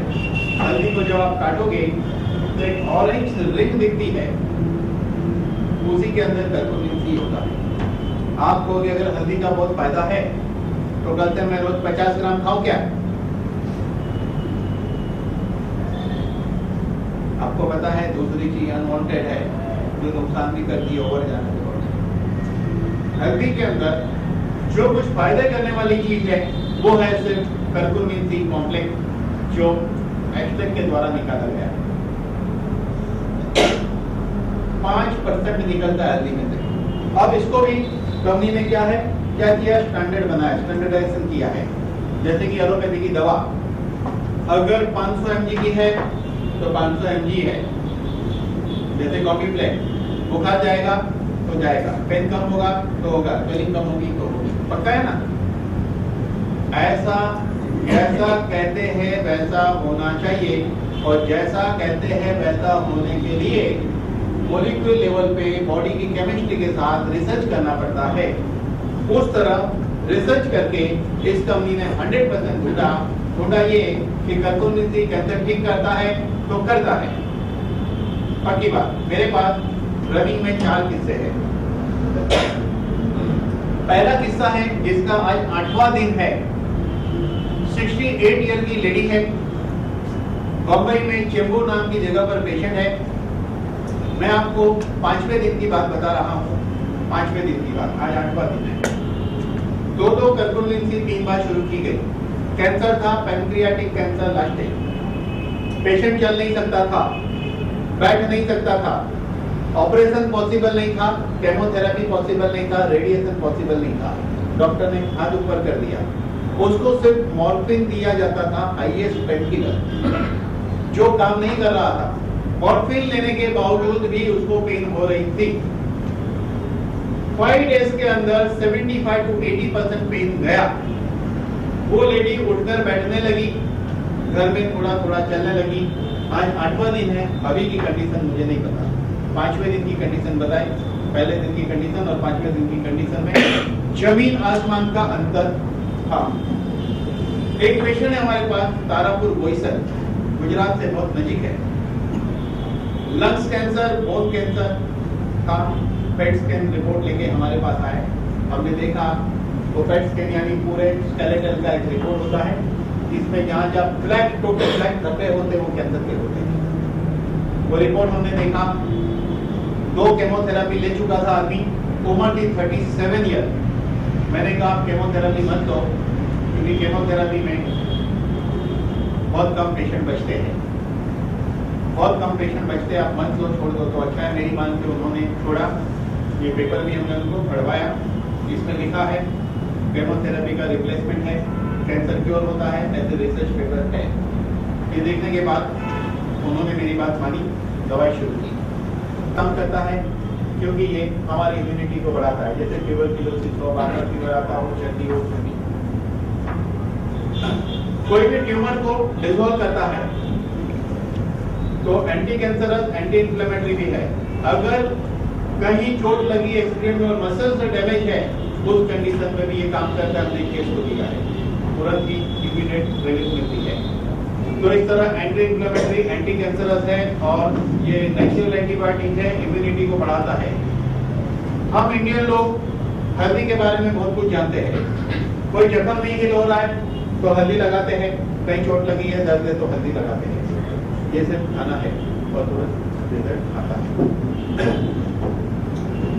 मैं और आप अगर एकदम अच्छे हैं, एकदम अच्छे हैं, तो हफ्ते में एक गोली 2 बार भी खाए, तो कोई भी एब्नॉर्मल सेल्स अगर बॉडी में है तो टाइम टू टाइम न्यूट्रलाइज होता रहेगा। सिर्फ हफ्ते में 2 बार एक गोली खाए, उतना काम हो सकता है। इम्यूनिटी ठीक नहीं है तो रोज 1 गोली खा सकते हैं। कैंसर है तो 2 गोली 3 बार। खाना खाने के आधे या 1 घंटे बाद कर्पूरनिंसी खाना होगा। नेक्स्ट प्रोडक्ट की बात करेंगे, जिसका नाम है डिटॉक्सिफिकेशन, यानी कि टॉक्सिन को निकालना। हमारे शरीर में अनेक तरीके से टॉक्सिन जा रहा है। ऊपर से हम खाना भी ऐसा खा रहे हैं जिससे हमारे इंटेस्टाइन का फंक्शन बिगड़ रहा है। जैसे ब्रेड खाते हैं, काफी पिज्जा खाते हैं, तली हुई चीज खाते हैं, तरह तरह के जूस पीते हैं, ये सब करते हैं, तो कहीं ना कहीं टॉक्सिन हमारे आंतड़ी में जमा है, निकलता नहीं है, बॉडी में है। ये डिटॉक्सिफिकेशन सिर्फ 1 गोली रोज खानी है। 1 महीना खाइए, 2 महीना मत खाइए, 1 महीना खाइए, 2 महीना मत खाइए। जो आदमी का पेट बाहर निकला है ना, 1 महीने में 2-2.5 पेट अपने आप अंदर चला जाएगा, ओनली डिटॉक्स। ये जो कचरा पड़ा है वो वाकई में बाहर निकल जाएगा। गाड़ी की सर्विसिंग हम क्यों करते हैं? ताकि आधे रास्ते में गाड़ी हमें धोखा न दे। सफर में जब हम निकलते हैं तो गाड़ी हमें आधे रास्ते में धोखा न दे, तो हम खुद भी एक लंबी सफर में निकले हैं जीवन जीने के लिए। तो ये जीवन जीने की सफर में ये गाड़ी हमें आधे रास्ते में धोखा न दे, इसलिए टाइम टू टाइम सर्विस करनी चाहिए। कार की सर्विसिंग साल में 3 या 4 बार करते हैं। इसकी एक बार करके तो देखो, एक बार करके देखो, गाड़ी कितनी स्मूथ हो जाएगी। फिर आपको लगेगा दोबारा भी करना चाहिए, तीसरी बार भी करना चाहिए, तो आप मान जाएंगे कि ये सर्विसिंग करने जैसा है, क्योंकि ये भी एक गाड़ी जैसे कारवां है। ये हार्ट आपका इंजन है, ये स्टमक में फ्यूल भरते हो, सब गाड़ी जैसा ही सिस्टम है हमारे बॉडी में। ये भी एक गाड़ी है, तो उसको भी अच्छी तरह कारवां चलाना चाहिए। अब पहले हमने देखा फ्री रेडिकल को न्यूट्रलाइज करना, अनेक कारणों से उत्पन्न होने वाले। फिर हमने देखा CO2 अंदर के प्रोटीन सेल्स को हेल्दी बनाना। फिर हमने देखा कर्पूरनिंसी जरूरत है तो खाना है एब्नॉर्मल सेल्स को डिसॉल्व करने, और डिटॉक्सिफिकेशन। लेकिन बहुत काम की बात रह गई है, और वो बात है हमारे शरीर को 120 पोषक तत्व चाहिए सेल्स को, उसमें से 46 जो है बहुत ही इंपॉर्टेंट है, और वो 46 जो है वो हमें मिलता है स्पिरुलिना में से। आप कहोगे स्पिरुलिना के बारे में हम जानते हैं, मार्केट में मिलती है, गली गली में मिलती है, वो गली गली नहीं उगाई जाती है। वैसे स्पिरुलिना नहीं। इंडिया सबसे बड़ा एक्सपोर्टर है स्पिरुलिना का। इंडिया सबसे बड़ा एक्सपोर्टर है स्पिरुलिना का। इंडिया एक्सपोर्ट करता है, लेकिन वो स्पिरुलिना जहां जाती वहां कोई इंसान उसको नहीं खाता है। वो जानवरों को खिलाया जाता है, इंसान को नहीं। जो स्पिरुलिना इजीली अवेलेबल है मार्केट में, उसको ग्रीन एल्गी कहते हैं। ग्रीन एल्गी कैप्सूल खोलिए, 4 बूंद पानी डालिए, इतनी गंदी स्मेल आएगी कि मजा नहीं आएगा। गोली खाओगे, ऐसी डकार आएगी, बाजू वाला मर जाएगा। लेकिन ये स्पिरुलिना आप चबा के भी खाएंगे तो स्मेल नहीं आएगी, क्योंकि ये स्पिरुलिना ब्लू एल्गी है। स्पिरुलिना स्ट्रीटेंट है, ये प्रिटेंशियस है। स्पिरुलिना प्रिटेंशियस इसको कहते हैं। ये स्पेशल है, इसके अंदर वो 46 इंपॉर्टेंट जो एसेंशियल न्यूट्रिशन है इसमें है। ये कंपनी नासा को भी स्पिरुलिना सप्लाई करती है बायोग्रीन के साथ, क्योंकि ISO 22000 है। तो डेली अगर आप 2 स्पिरुलिना खाते हैं तो आपके शरीर को जो पोषक तत्व चाहिए वो इसमें से मिलेगा और आपको 1 महीने में उसका परिणाम दिखेगा। जो 4 दवाई मैंने कही हेल्दी आदमी को लेने के लिए, एक बार उसको फॉलो करके देखिए और आपको 1 महीने में फर्क लगेगा। अगर आप अपने आप को हेल्दी समझते थे तो 1 महीने बाद वाकई में हेल्दी समझने लगेंगे, तब पता चलेगा कि अब वाकई में मैं हेल्दी। तो एक हिस्सा हमने क्या देखा, हमेशा हेल्दी रहने की प्रोसेस देखी, लेकिन अब हम आएंगे बीमारी में। एक हिस्सा है हेल्दी रहने का, तो एक हिस्सा है बीमारी का।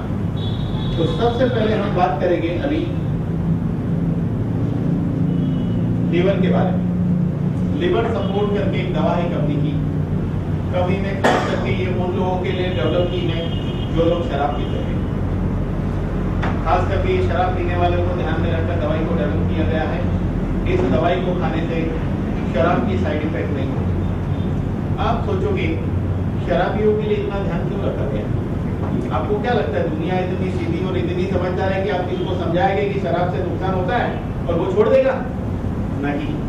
एक भले आदमी ने एक आदमी को समझाया कि शराब पीना बहुत बुरी बात है। आदमी बैठ जाता है, बीवी के साथ झगड़ा होता है, दोस्तों के साथ झगड़ा होता है, पैसे की बर्बादी होती है, लीवर खराब होता है, किडनी फेल होती है। बहुत कुछ समझाया तो उसको लगा बात तो सही है, शराब छोड़ दो। उसने शराब छोड़ दी। अब शराबियों के दोस्त सारे शराबी होते हैं, तो उसने उस दोस्तों को भी छोड़ना पड़ा, उस गली को छोड़ना पड़ा, उस बार है वहां से जाना भी बंद कर दिया। बहुत दिन हो गया, उसने सोचा चलो आज अपनी पुरानी वाली गली से चलते हैं। चलने लगे, बाल नजीक आने लगा। ये भी पता है कि दोस्त अंदर बैठे हैं, धड़कनें तेज होने लगी और तेज हो गई धड़कन। बिहार का गेट भी आया, 2 सेकंड रुके, आगे निकल गए। काफी कदम आगे निकले, फिर पीछे मुड़ के देखा, फिर आगे निकल गए, फिर रुक गए और अपने आप की खुद ही पीठ थपथपाई। क्या बात है, शराब खाने से 40 कदम आगे निकल गए। चल इसी खुशी में आज तुझे पिलाता हूं। ये वैराग्य जो है ना, थोड़े दिन का है। कोई कहता मैं तंबाकू छोड़ दूंगा, क्यों? लंच प्रॉब्लम आया, डॉक्टर ने बोला छोड़ दिया। थोड़े दिन बाद किधर गया लंच प्रॉब्लम, अच्छा हो गया, चलो भाई शुरू। यही होता है। तो कंपनी को मालूम है दुनिया इतनी सीधी नहीं है, इतना जल्दी कोई शराब छोड़ता नहीं है, तो शराब से बचने के लिए कुछ करना पड़ेगा। कौन कहता है प्यालों को पाँव नहीं होते? कौन कहता है प्यालों को पाँव नहीं होते? हमने तो उसे हर महफिल में घूमते देखा है कि नहीं? घूमते हैं ना पहले तो शराब पीने से लिवर खराब होता है, ये सत्य है। लेकिन लिवर सालों साल शराब पीने से भी नहीं खराब होता है, फिर भी नुकसान तो होता है। उस नुकसान से भी बचने के लिए फॉर्मूला है। तो शराब पीने के 1 घंटे पहले 1 गोली खा लो, उसके बाद शराब पीने से शराब की साइड इफेक्ट नहीं होगी, लिवर खराब नहीं होगा, वाटर बैलेंस मेंटेन रहेगा, सब कुछ ठीक रहेगा। शराब पीने से क्या होता है, जैसे अल्कोहल ब्लड में मिक्स होता है, ब्रेन के अंदर चेंजेस आना शुरू होता है, ब्रेन स्लो हो जाता है, और आपकी पिट्यूटरी ग्लैंड के थ्रू एक हार्मोन है ADH हार्मोन कम प्रोड्यूस होता है, एंटी डाइयूरेटिक हार्मोन उसको कहते हैं। उसका काम है intracellular and extracellular water balance को मेंटेन करना। जब वो कम प्रोड्यूस होगा तो बॉडी में से वाटर ज्यादा निकलता है, और जब वो ज्यादा प्रोड्यूस होता है तो वाटर रिटेंशन होता है, स्वेलिंग आती है, इससे पिट्यूटरी ग्लैंड स्लो हो जाती है।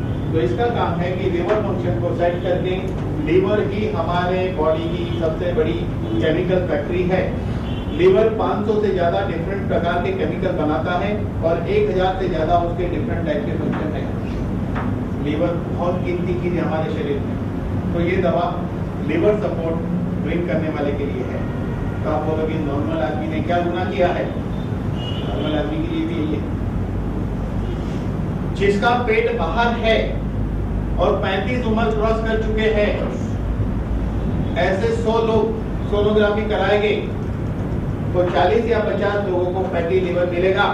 पक्की बात है, तो 50 लोगों को फैटी लिवर मिलेगा।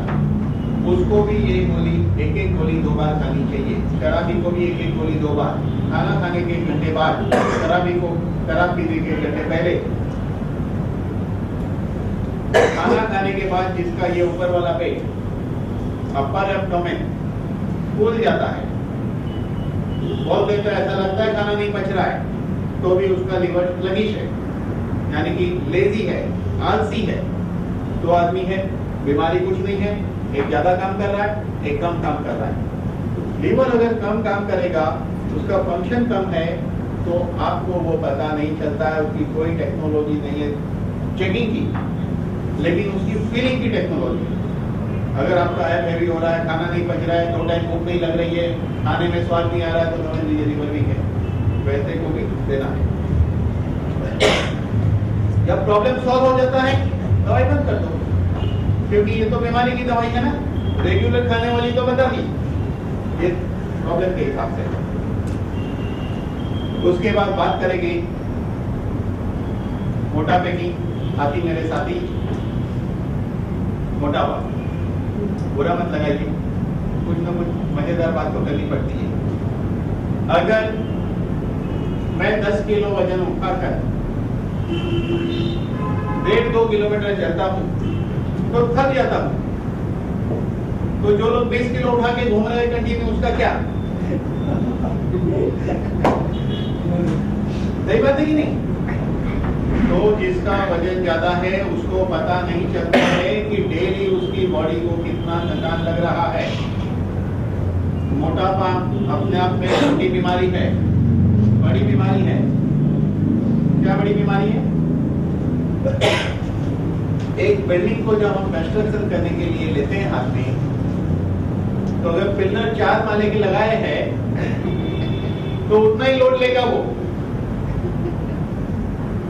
उसके ऊपर और चौड़ी बिल्डिंग बनाने की कोशिश करेंगे तो कहीं ना कहीं पिलर लूज हो गए, उस पिलर को घुटना कहते हैं। तो वजन की सबसे पहली असर हमारे घुटने पे होती है। और मजेदार बात क्या देखी हमने कि वजन कम करने के लिए भी घुटने का ही उपयोग करते हैं। चलते हैं ना,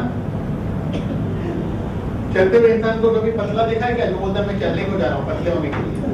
अरे कोई तो पतला दिखाओ भाई जो चल के हो गया हो। पतला ही नहीं होता।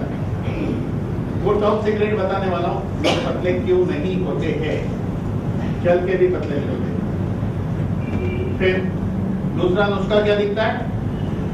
चलो यार खाना ही कम खाते हैं, खाना कम खाते तो भी नहीं पतला होता है, आधी रोटी खाते तो भी पतला नहीं होता है, क्योंकि उसके बॉडी में केमिकल होता है, लेप्टिन इम्बैलेंस हो जाता है। आप कसरत करो, कुछ भी करो, कभी पतले नहीं होते हैं जब तक लेप्टिन को बैलेंस नहीं करोगे। इस कंपनी की जो दवा है लीन गार्ड, ये लीन गार्ड जो है इसको अवार्ड मिला है, दुनिया की एकमात्र दवा है जिसको अवार्ड मिला है। वजन कम होता है तो होता ही है नॉर्मल लाइफस्टाइल में। सिर्फ एक स्टिकर, उस बॉटल का बॉक्स खोलोगे उसमें एक स्टिकर निकलता है, वो स्टिकर संभालने का, उसको खोलने का, संभाल के डाइनिंग टेबल के सामने लगा देने का। उस स्टिकर पे लिखा है वो पढ़ने का खाना खाने के पहले हमेशा, और उसमें क्या लिखा है ये आप जानना चाहोगे। उस पर लिखा है मैं इंसान हूँ, खाने के पहले पढ़ने का साइकोलॉजिक समझा रहा हूँ। एक घर में दो आदमी है, मेरी बात पे थोड़ा सा ध्यान देना। दोनों आदमी ऑलमोस्ट सेम टाइप का खाना खा रहे हैं, ऑलमोस्ट क्वांटिटी भी सेम है, लेकिन एक मोटा हुए जा रहा है और एक मेंटेन है। इसका मतलब प्रॉब्लम खाने में नहीं है, जो मोटा हुए जा रहा है उसके बॉडी में प्रॉब्लम है। वैसे प्रॉब्लम में दवाई सॉल्व करती है। बाकी अब रोज 10 गुलाब जामुन खाओ, रोज 1 किलो आइसक्रीम खाओ, तो उसके लिए दवा नहीं है। इसलिए वो स्टिकर उसमें जो निकलेगा ना, उसको जरूर पढ़ने का। मैं इंसान हूँ, नॉर्मल रूटीन में जो खाना एक फैमिली मेंबर खा रहा है, जिसकी बॉडी नॉर्मल है, उतना ही खाना आप खाइए, भरपेट खाइए। एक कंपनी कहती है हमारा जूस पीजिए दोपहर को, खाना छोड़ दो, आप पतले हो जाओगे। जहाँ हम फूड में से 2200 से 2800 कैलोरी लेते हैं, उसके बदले में 500 कैलोरी का या 400 कैलोरी का जूस पिएंगे। इसका मतलब ये कि मैं आपको कहता हूँ कि खाना 25% खाओ,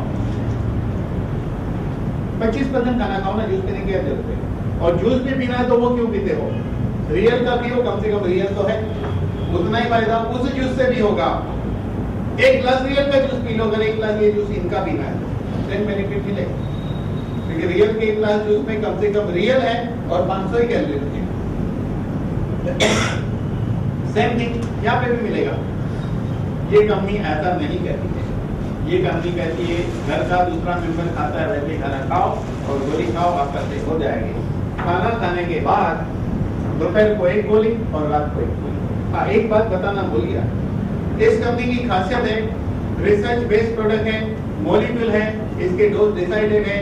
10 गोली, 12 गोली, 16 गोली, 22 गोली, 25 गोली नहीं खानी पड़ती है। डोज डिसाइड है, ओवरडोज नहीं है। गोली खाते रहो, पता ही नहीं कौन सी बीमारी में कितना डोज देना, ऐसा यहाँ नहीं है। जो डोज बताया उससे ज्यादा लेने की आवश्यकता पड़ती नहीं है, तो वजन घटाती है। उसके बाद है ओमेगा बायो प्लस,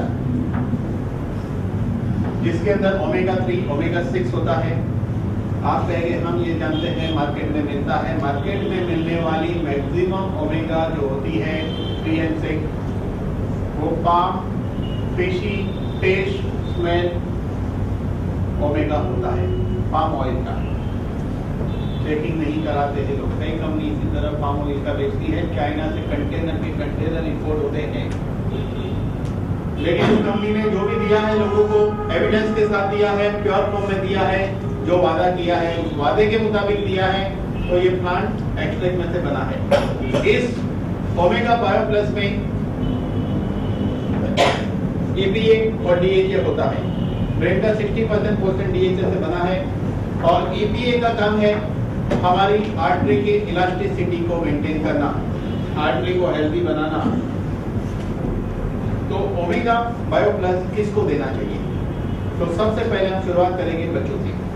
जिसकी उम्र 10 क्रॉस हो चुकी है, वो बच्चा रोज 1 गोली खाए तो नेक्स्ट ईयर उसका ब्रेन परफॉर्मेंस यानी स्कूल का रिजल्ट अच्छा रहेगा। डिस्कवरी पे ये रिसर्च के बारे में डॉक्यूमेंट्री फिल्म बताई गई ओमेगा बायो प्लस के ऊपर। अब याददाश्त की बात करें तो सिर्फ बच्चे के लिए नहीं, बड़े आदमी को भी लगता है या बड़े बच्चे को भी लगता है कि कॉलेज में पढ़ते वक्त उसकी याददाश्त कम हो रही है या याद नहीं रहता है, तो भी लेना चाहिए। उम्र बढ़ने के साथ अल्जाइमर होता है, धीरे धीरे याददाश्त कम होने लगती, उसको भी लेना है। जिसको हाई बीपी है, आर्टरी की इलास्टिसिटी बढ़ेगी, हाई बीपी के लिए अद्भुत है ये। कोलेस्ट्रॉल को कंट्रोल करता है, पैरालाइज पेशेंट के लिए जरूरी है, पार्किंसन पेशेंट के लिए जरूरी है, नर्वस सिस्टम रिलेटेड पेशेंट के लिए ये जरूरी है। इस तरह ये बहुत ही अद्भुत प्रोडक्ट है और परिणाम देता है। अब बात करेंगे दुनिया की बड़ी बीमारी। WHO ने 2006 में कहा था कि पूरी दुनिया में जितने मरीज डायबिटीज के हो गए 2010 में 60% उसमें से इंडिया के हो गए। पूरी दुनिया में जितने डायबिटीज के मरीज हो गए 2010 में 60% लोग इंडिया से हो गए। और 2010 जा चुका है, 11 में प्रवेश कर चुके हैं और 11 का भी ये आखिरी मंथ है। 3 हफ्ते के बाद 2012 में हम प्रवेश करने वाले हैं और जो बात WHO ने 2006 में कही थी वो बात सत्य हो गई है। आज इंडिया में सबसे बड़ी बीमारी अगर कोई है वो डायबिटीज है। फर्स्ट नंबर डिसीज डायबिटीज है, सेकंड नंबर डिसीज हार्ट है, third number disease high BP है, फोर्थ नंबर डिसीज जॉइंट का प्रॉब्लम है। ये 4 बीमारी लोगों में कॉमन देखी गई है। तो डायबिटीज पे बहुत रिसर्च बहुतों ने की, लेकिन किसी को ऐसी कुछ एविडेंस वाली बात मिली नहीं। कोई कहता है करेला खाना बहुत अच्छा है, कितनों को पता है करेला डायबिटीज के लिए बहुत अच्छा है? बराबर, क्यों पता है? क्योंकि करेला का सेल बिल्कुल पेनक्रियास जैसा है, पहली बात तो इसलिए अच्छा है। और दूसरी बात कि हमने एक वेजिटेबल थेरेपी निकाली है। करेला बांधो इधर पेनक्रियास है, करेला भी ऐसा रहेगा तो भी पेनक्रियास को फायदा होगा, ऐसा कुछ नहीं है। अगर मैं आपको कहता हूं खट्टा मत खाओ तो आप दही में 4 चम्मच शक्कर डालोगे, दही मीठा हो गया। तो मैंने आपको क्या मना किया था?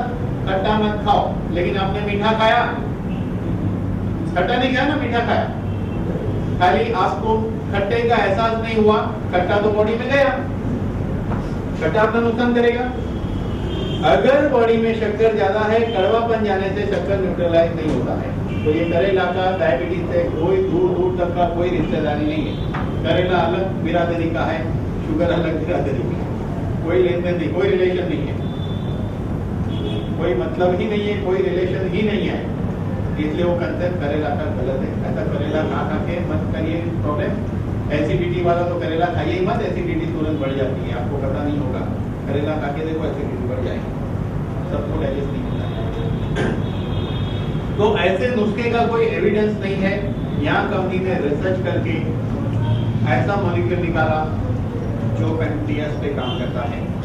उस मॉलिक्यूल का नाम है सिल्विनॉल। आगे .com लगाइए, पूरे रिसर्च पेपर साइट पे दिए हुए हैं। कंपनी की एक बुक है, ब्लू बुक, आपको मिलेगी। उस बुक में 79 पैटर्न रजिस्टर है। हर पैटर्न की अपनी वेबसाइट है, कोई भी बात पब्लिक से छुपाई नहीं गई है। जो रिसर्च है डॉक्यूमेंट पढ़ लो, उतना सारा नेट पे अवेलेबल है सब कुछ। तो ये ऑप्टिमम करके जो दवा है डायबिटीज की, ये एकमात्र दवा है, खाना खाने के 1 घंटे पहले लेनी है, दोपहर को और रात को। इससे टाइप 2 डायबिटीज वाले पेशेंट का ऑलमोस्ट सभी पेशेंट का 3 महीने में इंग्लिश दवा छूट जाएगा। ये टाइप 2 क्या होता है? टाइप 2 का मतलब वो इंसान जो दवाई की गोली खाकर अपना शुगर कंट्रोल करता है।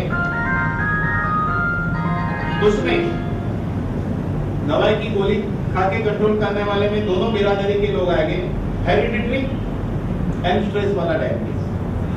टाइप 1 जहाँ पेनक्रियास में मेजर डैमेज है, इंसुलिन लेना पड़ता है, उसको टाइप 1 कहते हैं।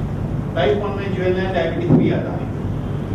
तो टाइप 2 डायबिटीज की हम बात कर रहे हैं, ऑलमोस्ट 3-4 महीने में इंग्लिश दवाई छूट जाएगी। वो अपनी लाइफ को नॉर्मली जी पाएगा, शक्कर खा पाएगा, राइस खा पाएगा अप टू सर्टेन लिमिट। लेकिन उससे भी इम्पोर्टेंट बात क्या है कि अगर एक डायबिटीज का मरीज ये सोच के अगर खुश होता है कि मैं डायबिटीज की गोली खा रहा हूँ इंग्लिश और मेरा डायबिटीज कंट्रोल है, तो ये बहुत बड़ा धोखा है।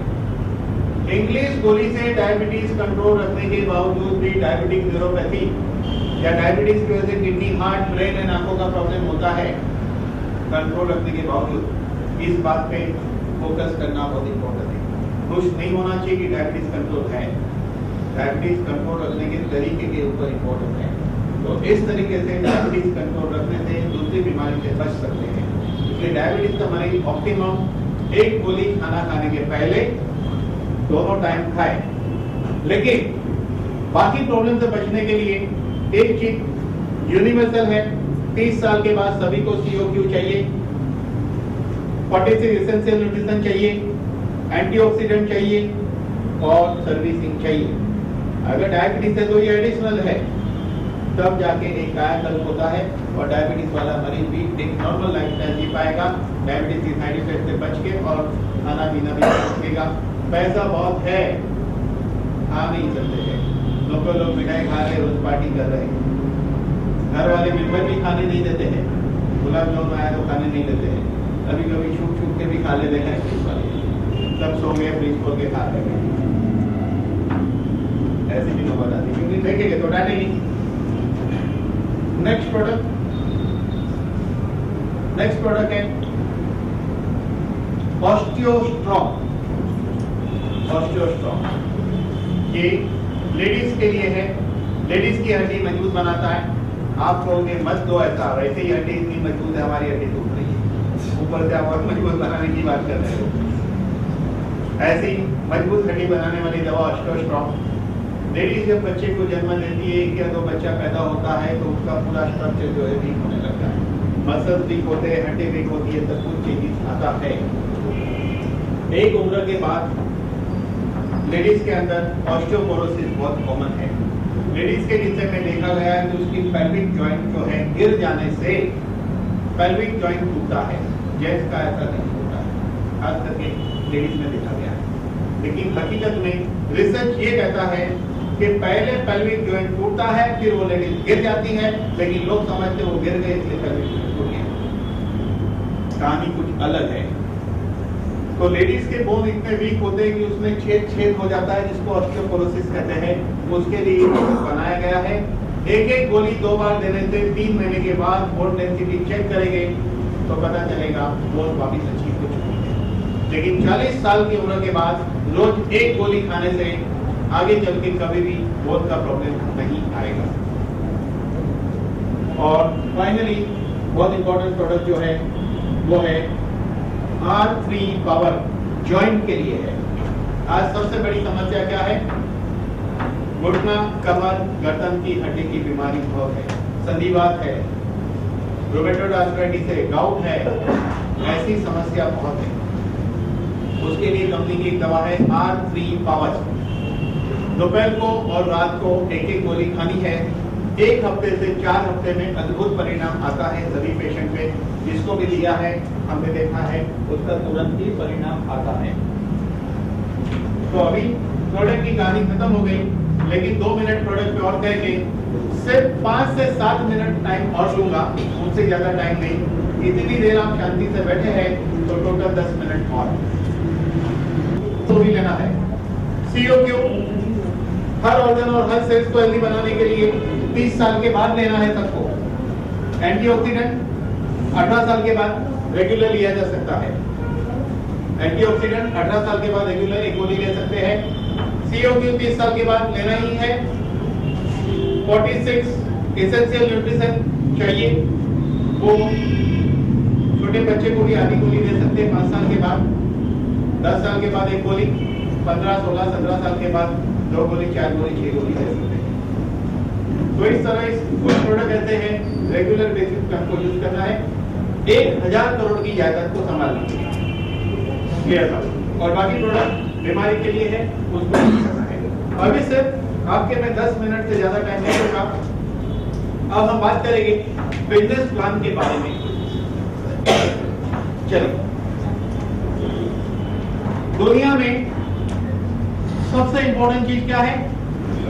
पैसा। दुख का कारण पैसा है, सुख का कारण पैसा है। भाई भाई के बीच झगड़ा होता है पैसे के कारण, पड़ोसी को भी प्रॉब्लम होता है पैसे के कारण, क्योंकि बाजू वाले की गाड़ी आ गई तो मुझे प्रॉब्लम, मेरी गाड़ी आ गई तो बाजू वाले को प्रॉब्लम। मामला सिर्फ पैसे का है कि नहीं? पैसा भगवान नहीं है, लेकिन भगवान से कम भी नहीं है। बचपन से मैंने एक ही चीज सुनी है कि पैसा कमाना है तो बिजनेस करो, पैसा कमाना है तो बिजनेस करो, पैसा कमाना है तो बिजनेस करो। जो बिजनेस की हम बात कर रहे हैं, इस बिजनेस की शुरुआत इस पृथ्वी पे 2 आदमी ने की थी। चलिए उस 2 आदमी से आज आपको मैं मिलाना चाहूंगा। आपको भी सरप्राइज होगी, यही वो 2 आदमी थे क्या वाकई में? यस, जिस 2 आदमी को मिलाऊंगा वही 2 आदमी थे जिन्होंने बिजनेस की शुरुआत की। ये एक आदमी है, इसको अच्छी तरह देख लो, ये दूसरा आदमी, इसको अच्छी तरह देख लो। ये 2 आदमी हैं जिन्होंने बहुत साल पहले बिजनेस की शुरुआत की। तो ये पहला आदमी कौन है? ये पहला आदमी जो कुछ बनाता है और ये दूसरा आदमी उसको उपयोग में लेता है। किसान ने अनाज बनाया, कुम्हार को दिया, कुम्हार ने मटका दिया, बार्टर एक्सचेंज। लेकिन उस जमाने में हर गांव इंडिपेंडेंट था। अकाल दुकाल होता है तो गांव के गांव खत्म हो जाते थे। समय के साथ ट्रांसपोर्टेशन में और प्रोडक्शन में तरक्की हुई, सोने चांदी के सिक्के आ गए, सोने चांदी के सिक्के आ गए, तो ट्रांसपोर्टेशन में तरक्की हुई, सिक्के आए, तो ये आदमी जो कुछ बनाता था वो बेचने के लिए बाजू के गांव में हफ्ते में एक दिन जाता था, क्योंकि टेक्नोलॉजी के कारण प्रोडक्शन बढ़ चुका था, गांव में बेचने के बाद भी माल बचता था। बाजू के गांव में जो वो बेचने जाता था, बचा हुआ माल वो वापस लेके आता था। धीरे धीरे पहचान हो जाती है, एक दोस्त बन गया,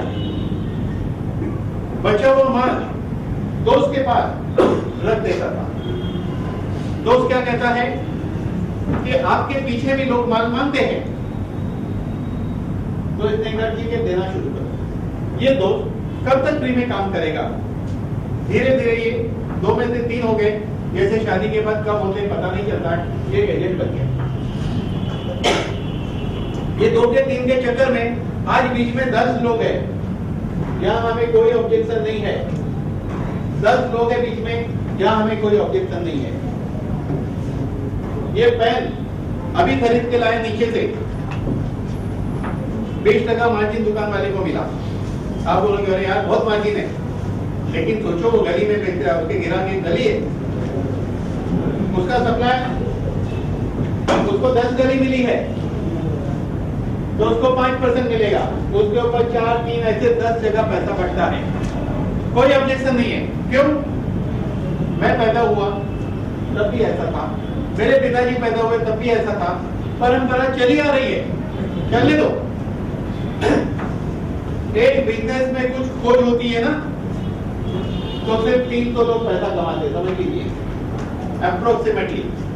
एक आदमी कुछ मैन्युफैक्चर करता है, एक आदमी सीना तान के खड़ा हो जाता है, पूरे हिंदुस्तान का सीएनएफ दे दो। क्यों? अब उसके बाद पैसा है, किसी को कमाने नहीं देगा। एक कहता है गुजरात का सीएनएफ दे दो, क्यों? उसके बाद पैसा कमाने नहीं देगा। एक बोलता है महाराष्ट्र दे दो, एक बोलता है यूपी दे दो, फिर एक बोलता है उसमें से भी सब डिवीजन बंबई दे दो, पूना दे दो, सब दे दो। ऐसा करते करते वो प्रोडक्ट आगे जाता है। कम से कम 2 या 3 करोड़ दुकान वाले उसको रखते हैं, 15 से 20 करोड़ पब्लिक उसको यूज करती है। 15 से 20 करोड़ पब्लिक उसको यूज करती है, जो हम ही लोग हैं।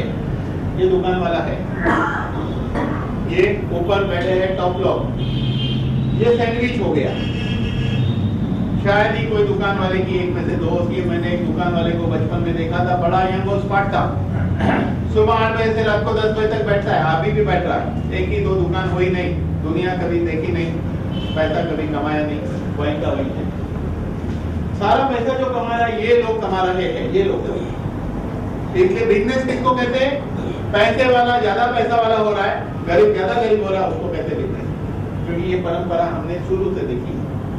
इस परंपरा से हटके जो परंपरा शुरू हुई है वो हमारे पैदा होने के बाद हुई है, इसलिए वो परंपरा हमें डाइजेस्ट नहीं होती है। लेकिन मैं कहूंगा डाइजेस्ट करना होगा। डाइजेस्ट करेंगे तो आने वाली पीढ़ी याद करेगी कि हमारे दादाजी के पिताजी ने शुरू किया था, आज उनको नॉलेज है। नहीं तो फिर वो शुरू करे, बोले कि हमारे दादाजी के दादाजी को पता ही नहीं था। ये हाल नहीं होना चाहिए। आने वाला भविष्य का, नए जमाने का नया बिजनेस जो हम अभी समझने वाले हैं, जो बहुत इंपॉर्टेंट है, सिर्फ 7 मिनट।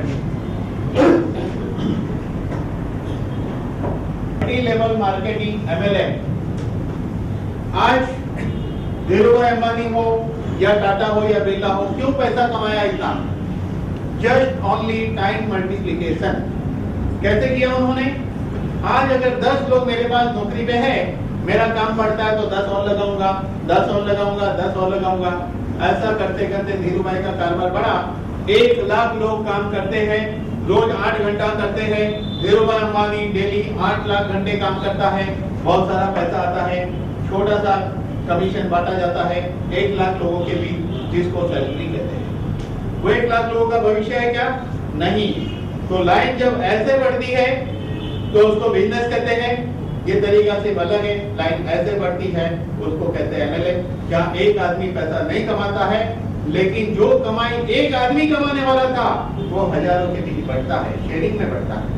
एक के पास नहीं जमा हो जाता है, सभी के बीच बढ़ता है, उसको कहते हैं मल्टी लेवल मार्केटिंग। तो यहाँ पर ये पैसा हम सब लोग के बीच कैसे बढ़ेगा वो हम देखेंगे डिटेल में। चलिए, इस कंपनी का प्लान है, बाइनरी है, एक्यूमुलेशन जनरेशन है, रॉयल्टी है और कुछ कवर है, कंडीशन नहीं है, रिन्यूअल नहीं है, कुछ नहीं है। 2800 रुपये में आप जुड़ सकते हैं, 5000 में जुड़ सकते हैं और 9000 में जुड़ सकते हैं। एमआरपी के प्रोडक्ट मिल जाएंगे 2800 के, 5000 के और 9000 के। ज्वाइनिंग होने के बाद आपका आईडी बन जाता है, उसके बाद आपको डिस्ट्रीब्यूटर प्राइस पे प्रोडक्ट मिलेंगे। जो आदमी 2800 में जुड़ेगा, 2800 में किसी को जोड़ोगे 100 रुपया स्पॉन्सर कमीशन मिलेगा, या 150 रुपया स्पॉन्सर कमीशन मिलेगा, यहाँ 300 रुपया स्पॉन्सर कमीशन मिलेगा। यहाँ पे कैपिंग 35,000 रुपया है, यहाँ कैपिंग वीकली कैपिंग 75,000 है और यहाँ 1,30,000 रुपया है। सभी लोग कैपिंग के बारे में जानते हैं, कैपिंग क्या होता है? चलिए मैं बताऊंगा, क्योंकि कुछ लोगों को ये नहीं पता होगा। समझो आपने 2800 वाली आईडी ली और इस हफ्ते में यहाँ पे आपकी कमाई 1 लाख हुई, तो कंपनी आपको इस हफ्ते में मैक्सिमम 35 देगी। लेकिन आपकी आईडी 9,000 की और 1 लाख कमाई हुई तो 1 लाख मिलेगा कि नहीं? डेफिनेटली मिलेगा। उल्टा 30 अभी और बाकी है। लेकिन यहाँ 2 लाख कमाई हुई तो 1,30 मिलेगा और 2 लाख कमाई हो और ये यहाँ पे हो तो 35 मिलेगा। जिसको कहते हैं कैपिंग। आपके नीचे कारोबार जो आपने नहीं करना है, आप 2 को लाए, वो 2 को लाता है, ऐसे कारोबार चलते रहता है और उस कारोबार के जरिए जो इनकम जनरेट होती है उसमें कैपिंग लगाया जाता है according to your code. Okay, यहाँ बाइनरी 300 रुपया है, यहाँ बाइनरी 600 रुपया है और यहाँ 1100 रुपया बाइनरी है। अब समझो कि आप 2800 वाले कोड से जुड़े, लेकिन आपके लक में 5000 वाला आया। कंपनी ने क्या किया है? एक जीरो निकाला 60 पॉइंट, एक जीरो निकाला 30 पॉइंट, एक जीरो निकाला 110 पॉइंट। आपके लक में एक 5000 वाला आया तो 60 पॉइंट, राइट में 9000 वाला आया तो 110 पॉइंट। 60 पॉइंट में तो मैच हो गया, कंपनी आपको 600 रुपया दे देगी। 50 पॉइंट कैरी फॉरवर्ड। इस तरह इनकम 35 से ज्यादा हुई तो नहीं मिलेगी, लेकिन आपका कोड बड़ा है तो 75 से ज्यादा नहीं मिलेगी। आपका कोड उससे बड़ा है तो वीकली 1,30,000 से ज्यादा नहीं मिलेगा। इसको कहते हैं कैपिंग। क्लियर? बाइनरी में जो लोगों को आप स्पॉन्सर करते हैं वो जनरेशन में फ्रंट लाइन में बैठते हैं, लेकिन बाइनरी में स्पॉन्सरशिप कैसे की जाती है वो हम अभी देखने वाले हैं। बाइनरी यानी कि 2 लोग, एक को यहाँ रखा, एक को यहाँ रखा, तीसरा मिल गया तो यहाँ रखा, बाद में 2 लोगों को आप नहीं लाए, चौथा मिला यहाँ रखा, तीसरा। तो जितने लोगों को आप स्पॉन्सर करते हैं नेक्स्ट प्लान में आपके ऐसे फ्रंट लाइन में बैठ जाते हैं 1, 2, 3 और 4। यहाँ पे बाइनरी इनकम लेने के लिए मंथली कंपलसरी रीपरचेस नहीं है, लेकिन आपको जनरेशन इनकम लेनी है तो मंथली 1600 रुपए की रीपरचेसिंग कंपलसरी है इस इनकम को लेने के लिए। कंपनी क्या करती है? आपकी वीकली इनकम में से 10% एंड मैक्सिमम 400 रुपया कट करती है। वीकली इनकम में से 10% या तो वीकली मैक्सिमम 400। अगर आपकी इनकम 10,000 हुई ये वीक में कंपनी 400 काटेगी, लेकिन आपकी इनकम 2,000 हुई तो 200 काटेगी 10%, यानी कंपनी मैक्सिमम 1600 काटती है। इसलिए कि वो आपकी परचेसिंग हो जाएगी, आपकी लाखों की इनकम मिस ना हो जाए, आप भूल ना जाओ खरीदना। इसके लिए अब होता क्या है, आपने चार्जर को स्पॉन्सर किया, वो लोग भी आगे स्पॉन्सर कर रहे हैं, वो लोग भी कर रहे हैं, वो लोग भी कर रहे हैं, उसके आगे भी हो रहा है। ये आपका फर्स्ट जनरेशन, ये सेकंड और ये थर्ड। क्लियर? आपको आपकी परचेसिंग पे 20% बिजनेस वॉल्यूम मिलता है। ये बिजनेस वॉल्यूम बीवी पे मिलता है। 4 rupees is equal to 1 SV. जब 1600 का माल खरीदते हैं तो 400 एसवी का आप माल खरीदते हैं। एसवी में 60% मिलाएंगे तो बिल बनता है 240 मिलाया 640। ये 640 का 20% यानी कि 128 रुपया आपको आपकी खरीदी पे मिलता है। आपके फर्स्ट लाइन में कोई माल खरीदता है तो भी 20% बिजनेस वॉल्यूम मिलता है। थर्ड लेवल से 10%, सेकंड लेवल से फर्स्ट लेवल 20, 10 और 10, 3 लेवल तक की आपको इनकम मिलती है। चौथे लेवल की इनकम लेनी है तो आपका मंथली परचेसिंग और आपके डाउनलाइन का मंथली परचेसिंग मिलके नो टाइम लिमिट, जब 1,60,000 का टर्नओवर हो जाएगा तो आप बन जाते हो डायरेक्टर। आप क्या बनते हो? डायरेक्टर बन जाते हो। जब डायरेक्टर बनते हो तो आपको 6% बिजनेस वॉल्यूम चौथे लेवल पे मिलता है। चौथे लेवल पे जितने लोग हैं उसका 6% आपको मिलेगा। अगर आपके 1 से 4 लेवल में सिर्फ 10,000 लोग हैं तो आपकी इनकम 5 लाख से 6,70,000 के बीच हर महीने होगी 1600 के परचेसिंग पे। आप कहोगे क्या ये 10,000 लोग हर महीने 1600 का माल लेंगे? यस, जरूर लेगी। कोई नहीं ले रहा है तो कोई ज्यादा भी तो ले रहा है ना। तो डेफिनेटली गारंटी के साथ 1600 की एवरेज मिलेगी मिलेगी मिलेगी। कई कंपनियों में इस तरह की इनकम नहीं होती है, सिर्फ रॉयल्टी इनकम होती है। यहाँ पे आपको हर दम आपके नीचे वाले लोगों का कुछ ना कुछ मिलेगा। जब गोली खाएंगे तो वो इनकम बड़ी हो सकती है। आपके नीचे 2 लोग डायरेक्टर बनते हैं जिनको आपने स्पॉन्सर किया है, जिसमें डायरेक्ट है, इसमें से 2 लोग डायरेक्टर बनते हैं तो आप बन जाते हो ब्रॉन्ज डायरेक्टर। उस वक्त 4% 5वें लेवल से शुरू होता है। 4% इनकम 5वें लेवल से शुरू होता है और आपको 3% बिजनेस डेवलपमेंट फंड मिलता है। यानी कि इस लेवल पे आपको 1 से 5 लेवल की इनकम तो मिलेगी मिलेगी, लेकिन आपको ये भी मिलेगा हर दम हर लेवल की इनकम ऐड होते जाएगी ऐड होते जाएगी ऐड होते जाएगी। आपके नीचे 3 लोग डायरेक्टर बनते हैं और एक डायरेक्टर बन गया तो आप बनते हो सिल्वर डायरेक्टर। उस वक्त 4% 6ठे लेवल से आता है और 3% ईयर एंड बोनस मिलता है। तो आपको 1 से 6 लेवल की इनकम, इसके पहले वाली रॉयल्टी और ये रॉयल्टी भी मिलती है, सब मिलेगा। और आपके नीचे 4 लोग आते हैं तो आप बोर्ड डायरेक्टर बनते हैं। ये चौथा भी आ गया, बोर्ड डायरेक्टर बनते हैं। 4% बिजनेस वॉल्यूम 7वें लेवल से मिलता है। 3% international holiday fund, 1% gold royalty. अब हो गई 4 रॉयल्टी हो गई यहाँ पर और 7 लेवल की इनकम हो गई यहाँ पर।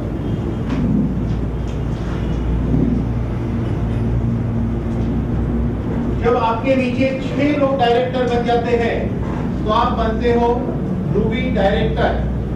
उस वक्त 2% इनकम 8वें लेवल से होती है। 3% कार फंड मिलता है। 2% रूबी रॉयल्टी मिलती है। अब रॉयल्टी 6 रॉयल्टी हो गई और आपको 8 लेवल की इनकम मिल रही है। एमराल्ड डायरेक्टर, आपके नीचे 8 लोग डायरेक्टर हो जाते हैं तो 2% 9th लेवल से मिलता है। 2% हाउस फंड मिलता है। 1% एमराल्ड रॉयल्टी मिलती है। अब 6 रॉयल्टी हो गई और 9 लेवल की इनकम। और आपके नीचे 10 लोग डायरेक्टर बनते हैं तो आप डायमंड डायरेक्टर बनते हो। उस वक्त 2% 10वें लेवल से आता है। 3% डायमंड रॉयल्टी, 2% हाउस फंड। ये सब मिलते जाएगा मिलते जाएगा मिलते जाएगा। कैलकुलेशन करोगे और लगे रहोगे तो आगे बढ़ते बढ़ते आपके नीचे 3 लोग डायमंड डायरेक्टर बनते हैं। एक डायमंड डायरेक्टर वो कहलाता है जिसके फ्रंट लाइन में 10 डायरेक्टर है। ऐसे 3 डायमंड डायरेक्टर बनेंगे तो आप चेयरमैन बनते हो, तो वहाँ चेयरमैन क्लब की 4% रॉयल्टी है और हाउस फंड जो 2% था 3% मिलता है। यहाँ तक पहुँचते पहुँचते 6 के मल्टीप्लीकेशन में अगर आप जाते हैं तो करोड़ों की इनकम होती है। उसका आधा भी गिनेंगे तो भी करोड़ों की इनकम होती है। कंपनी की जस्ट शुरुआत है। गुजरात में आप ही वो पायनियर मेंबर हो। पूरे गुजरात में अभी जितने बैठे हैं उसमें से कुछ लोग जुड़े हैं, कुछ लोग आए नहीं हैं। टोटल गुजरात से जुड़े हुए थोड़े से लोग हैं। एक अच्छा हेल्थ कंसर्न है, जिसको दोगे वो रोएगा नहीं, क्योंकि रो तो पहले ही रहा था, अब अच्छा होगा तो वो हंसेगा और उसकी लाइफ चेंज होगी। वो कोई दवा रेगुलर खाते रहेगा, उसके पड़ोसी को कहेगा, उसके दोस्तों को कहेगा, क्योंकि हमने बचपन से कहने का ही काम किया है। मैंने बचपन से इतना कहा है कि काल वो सारी कंपनियां मुझे पैसा देती तो 10 करोड़ तो मैं जब 21 साल का हो गया तब मेरे खाते में होता था। बचपन में कहते ना ये खा लो, ये करो, ये पिक्चर देख लो, कहते हैं ना। तो इतनी अच्छी दवा है, वजन दे के कॉन्फिडेंस के साथ लोगों को बताइए तो आपका कारोबार कहाँ से कहाँ पहुंचेगा, क्योंकि हर चीज के रिजल्ट फास्ट है। दवाई का डोज मिनिमम है, जैसा बताया वैसा रिजल्ट आता है, ये पक्की बात है। तो यहाँ मैं अपना स्पीच खत्म करता हूँ। 2 मिनट विकेश भाई कुछ कहना चाहते हैं। मरीज है तो उसको दिया जाता है ऑप्टिमम। ऑप्टिमम क्यों देते? डायबिटीज की दवा है, लेकिन उस आदमी को फ्री रेडिकल से लड़ने के लिए एंटीऑक्सीडेंट देना है, उसके ऑर्गन और सेल्स को हेल्दी रखने CO2 देना है। 40